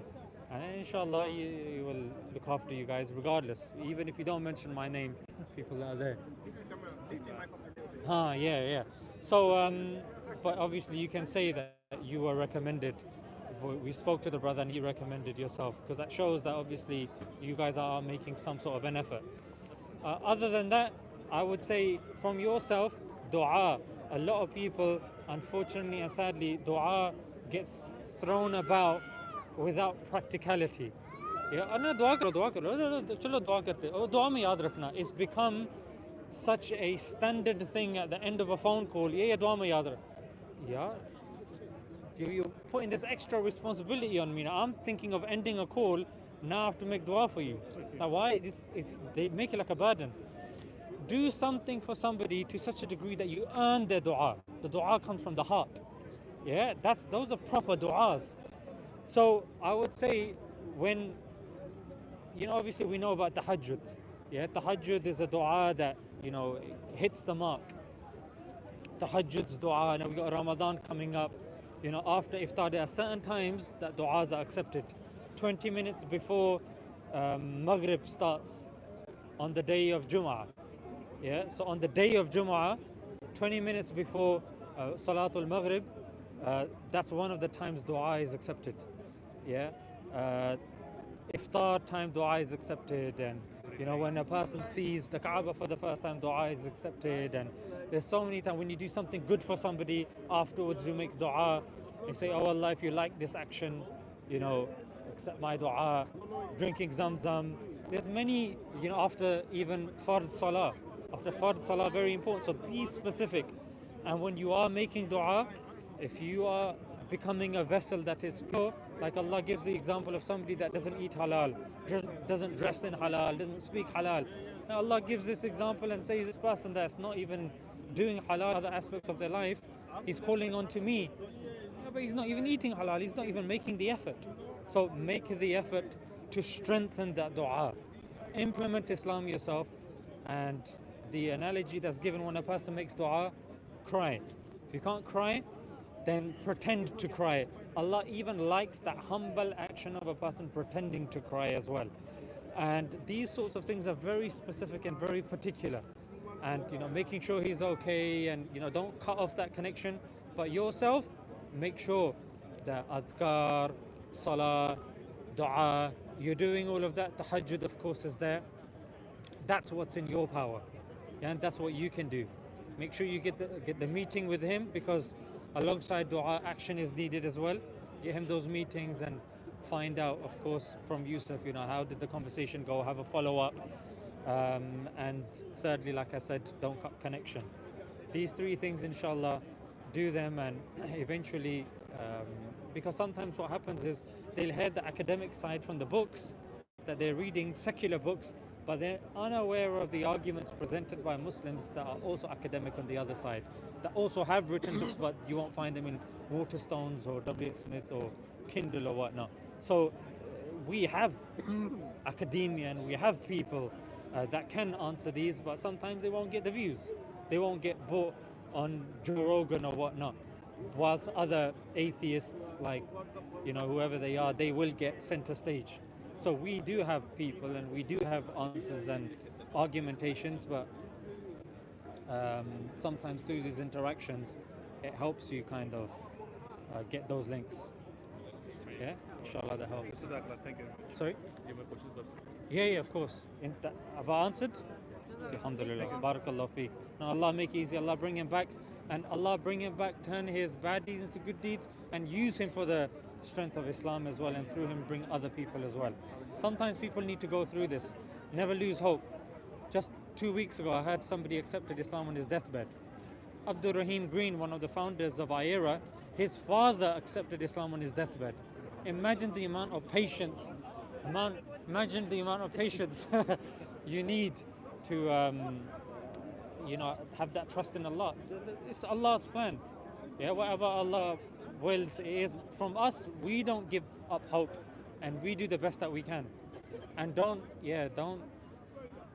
lose hope, and don't force Islam upon him as well. Just take it easy. He will see the Islam. I'm telling you, anyone that's sincere, the more society goes in the trajectory that it's going, Islam is the only solution. Let's be frank. Which other religion fulfills this criteria to help us in the times that we're in? Nothing. Yeah. Shall Allah make easy. Salam. जी अभी आप बोल रहे थे कि अस्सलाम वालेकुम मेरा नाम परवेज़ Salam. है Nice to meet you, Parvez. From here जी मुझे ये बताइए कि आपने बोला कि दुआ की गुजारिश नहीं करना चाहिए दिल से कोई दुआ देगा तो अच्छा है एक फर्स्ट साइड दिल की मैं कह रहा था कि don't burden people with du'as, and I gave the scenario of at the end of every phone call saying oh dua me ya dua me ya dua, so taking down the ahmiyat of dua. When a person does it sparingly and he does it with meaning, that has an effect, and you're not overburdening the person as well. Rasulullah has done dua for a moment, right? Every moment, right? It's the moment. It's a basic thing we can ask a moment to remember in your dua. No one knows whose duas might be accepted, at what time it will be accepted. The one other time it might be accepted. Okay, it's not like compulsion that you should have to do dua for me. If someone asks, inshallah, kindly remember your prayers. If you've requested dua from that person, it's your haqq now, and the person said yes, inshallah, ji inshallah. Now that person has to do it now. Yeah, it's no need to take the person to name. Why can't we do that? See, whoever has asked me, whoever never asked me also, kindly remember, accept their duas, kindly give the hidayah. We can do the one single statement. But you're still doing dua though, isn't it? Of course, the angels will do dua. That's one way of, you're right. That's one way of making sure that anyone who's requested, it's a good I idea. follow you on YouTube, alhamdulillah. But I want to ask you, what is the responsibility of ourselves to make the masajid to abad? Means we are giving shahadat for others to bring into Islam. What about our Muslims who are not even coming for the prayer, who are not even coming for the prayers? Yeah, they need dawah as well. Yeah. What's responsibility is going on us, and how can we do that? So being in an Arab country, it's very easy for you to practice the salah. You get in the azan, everything. The rules Not are strict. Not necessarily, but the thing is, the rules are strict, and some of the masajids are here. The place is here. No, I'd say the same. The advice that I'm going to give you is the same for this country, it's the same for the Arab countries, same for the Asian countries and African countries. I'm asking that there is a chance of destruction more over here as compared to the countries which are Muslim countries. I guess so. So how can we work in the direction to make the masajid abad? And the people in Palestine are sacrificing more worse than animals. They are butchered like anything. So what responsibility does we have as a ummati for their cause? How can we do in a possible way so that we can none is going to seek the listening to the attention of any other proper Muslim. If someone is crying for the food, they stop the water, food, but they are enjoying. So the response to both of your questions is you exhaust your means. You exhaust whatever is within your means. For example, if you want to populate the mosques, you have to exhaust your means. Which is, if you're in a position to go knocking on people's doors, then that's what you do. If you're in a position to arrange events in your local mosque, give flyers after Jummah, because many people even that aren't practicing, they come for Jummah, you hand out flyers, you bring people in, or if an event is taking place, you say, you know what, add the word, there will be food afterwards, and I'll donate for 2-3 pizzas. You'll be surprised. A lot of people stay for a slice of pizza. Of course, a lot of brothers be hungry. You know what I mean? So that's one way. Somebody can just give £20. An event's happening. That's your contribution. Someone says, you know what, I've got Saturdays, Sundays free. I can go knock on the local brothers' doors, give them some da'wah, get them to the masjid, invite them. We've got a program going on. Some people, what they'll do is they want to work. Like, I want to volunteer in the mosque, cleaning the mosque, making it a more hospitable environment that when people come, they feel more welcome. For some people, it might be, you know what, the masjid's not good at organizing events. So you say, you know what, I'd like to volunteer my services to organize events at the local mosque, and then I'd go and book speakers to come to the mosque, and I'll take responsibility for that. So there's different ways that you can do. Some people are very good at you could say you're proficient and professional in terms of the property business. So you say to your local mosque, I don't mind organizing a free workshop on a Saturday morning, or Saturday afternoon rather, not Saturday morning, I take that back. Saturday afternoon, I don't know what came over me when I said that. Saturday afternoon when people have had their naps and all that, and then you can do that if that's a speciality that you have to offer.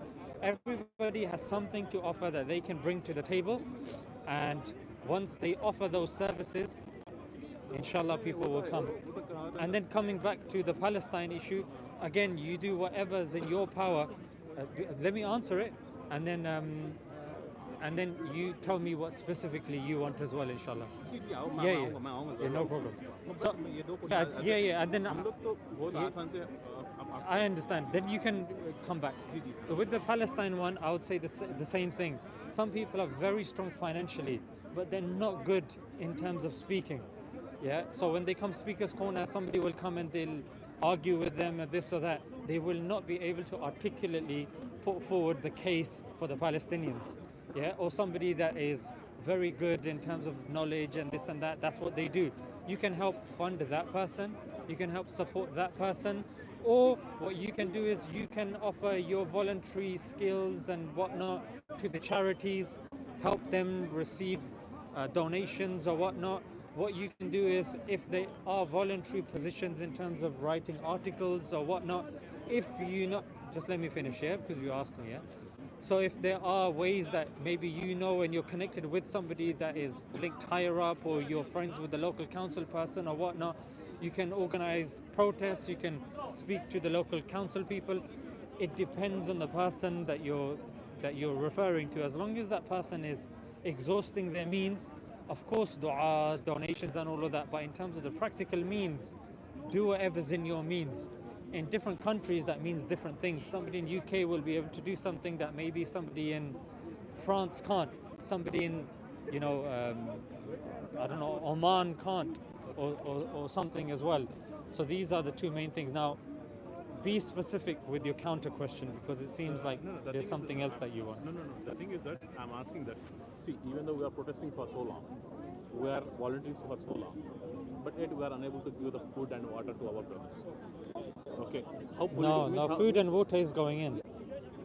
But not to the extent how much it has to be. Right.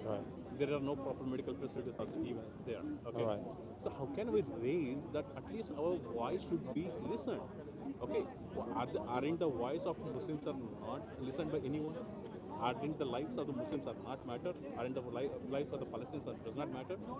So how can we raise our tone so that politically something could come and end to that? At least, what does that small children do to them? So here's now the thing, when you're talking about politically, the average person has limited access and leverage over the political sphere, especially when you look at the quote-unquote majority Muslim countries who are silent. Why? Because the political class is subduing any response from the awam, from the people. Yeah, the political kind of power over there is significantly stronger. Here in the UK is different. You can somewhat influence the lower political sphere. However, the higher political sphere, it comes down to the national interests of the country and the higher political sphere. So for that, that's from the average person like you and me, it's difficult. Well, I wouldn't say you, I don't know you, but myself. I'm a scientist. Yeah. So because sometimes we don't know, somebody might have certain connections back home with somebody higher up, and they can change the political narrative of the country. Despite how Islamophobic it is, they've been, when it comes unsurprisingly vocal in favor of and against Israelis and in favor of Palestine. The Middle East nations they are shut. Even But the Middle East nations, for us, there's not really much we truly understand about the Middle East. So I would worry about what's going on here, because I can wag my finger at the leader of Saudi or Oman or Jordan or whatever it is, but that's not going to do anything here. I understand the system here. Yes. I'm able to maneuver around the system here, and there's more I can get done over here than say over there. So that's why I'm saying we exhaust our means to the best way that we can. the thing is, that I was there prayer here in Middle East as a scientist. So at least you are unable to resist over there. You can't protest over there. You cannot show your solidarity. Yeah. And then the things is, even though the Muslim countries are much more wealthier than any other nation in the world, but yet they are unable to do nothing. And this is my whole concern. The major concern is that how to bring the students community who will be coming here for education, but the thing that coming to the masajid and leaving their salahs. I know some of the people who are Hafiz of Quran, they are not even coming for the Fajr. Yeah. So how miss you have been into this dawah work, you have been into this for so long. So I just want to know a strategy of work. So how can we get the students to the in order to get protect them from distraction, to make the masajid abad? So when somebody comes from another country, the best thing to do is you have, like, you know, when a new student joins a class, they get like a class buddy, yeah, and that class buddy makes them feel welcome in the class, helps them learn the rules and all that sort of stuff. So similarly, if a student has come, then they need like a country buddy. They need somebody that's going to help them understand and guide them. The problem is when they come, they don't come into a system. They come and they feel the need to fit in, and they get pulled into the wrong crowds, and then they feel the need, I now need to show that I am normal, and in order for me to show my normality, this is what I need to do. They go in with the wrong friends. So that's what needs to be done. When people come from different countries, they need friends, they need a good system over here, system of brothers that understand and stuff like that, that can befriend them and then slowly guide them into getting the most out of a country like this in terms of being a good Muslim. I'd say that's the best way, having a good circle of friends. Otherwise, you're going to struggle, I'm going to be honest. This is our responsibility. Even with gym, like there's a concept called gym buddy. Yeah, and even with me, I used to try to go to the gym, but it's only when I got a gym buddy, that's when I started getting serious about it. Because if I'm tired, he'll be like, you know what I mean? Someone to keep you accountable to what you need to stay stuck to. And sometimes, especially for, let's say, people who are not very strong in their a'mal, maybe they have the person to keep them accountable. Obviously, sometimes the realization that Allah is always watching is not a strong enough accountability because they're not being aware. So having that someone who they can see, who's going to call them, who's going to tell them, yo, let's go to Maghrib inshallah, let's go to Isha, someone to keep them accountable. Because when you look at yourself, you can ignore what you do. But when you have someone to tell you, Akhi, let's go, you let someone keep you accountable for what you know you should do. So a lot of the time, I think we need to take, the Ummah needs to help, the Ummah needs to do so and so, we need to keep our brothers accountable. The thing is, like, a lot of time there's that concern, like generally, but not personally. Like, let's say, our brothers are not calling the other, let's go Maghrib inshallah. There's less of that, so it's kind of like, it starts in a micro level. Person to person, inshallah, sorry, Akhi. From person to person, let's say I'm not going mosque inshallah, astaghfirullah. Like my friend will call me, let's go mosque inshallah. And then as that happens, maybe at some point I can start going mosque by myself and I tell my friend. And then from the ground down, our people build. So he needs a country buddy. So, no, Gym buddy and country buddy. No, see, back then I was in IIT in India. I do work over these. Means I just get up at tahajjud and make them people to get up and bring the responsibilities. But the thing is that I want to do this work of Tatlika over there. Currently I'm in Cambridge, working for Microchip. So, MashaAllah, Cambridge University? No. I'm working for Microchip okay. as a senior engineer. So I was there with Texas A&M prior to this. So wherever I go, I do the dawah work. But my work is focused on mostly on making the masajid abad, going into the tabligh, going to house, calling the brothers for the salah. So right now, alhamdulillah, I'm trying to get into this focus of my work is I have to focus on Cambridge. The people are there. There is Behar, you know, right? Behar is very arm over here. You can get very easy. But the thing is that it's very good. The structure is very easy. But it's a prayer responsibility of us to God. Was there any other questions? No, brother. That's I want to ask about the strategy. How to be, because one is that I'm new to here. And are there any organizations which can help us to know, oh my God, to know about the status of the students? This is a WWE, brother. He's trying to do RKO to our camera. To know about the students and how can we do that, like how can we ask them. Yes, I'm trying my best in Cambridge Central Mass. So inshallah, I told you, this is the best way. The country buddy. inshallah. Like gym buddy, I'm telling you, it's very powerful. I used to be a primary school teacher. Somebody new comes in, you pair them up with somebody. Yes, and then that person, and it's a good person, not one of Guide them those. through it. Yeah, and because the first impression they have of the school is a child that follows the rules, is good, is that's their default programming now. So it's the same when someone comes into the country, they have good brothers around them that encourage them. That's the way it is. If they don't have the people around them, you can give all the strategy in the world, but it's self-motivation. And self-motivation is the most hardest motivation. You need someone there to slap you up a little bit. Metaphorical, of course. Not promoting Well, violence. somebody, not so much.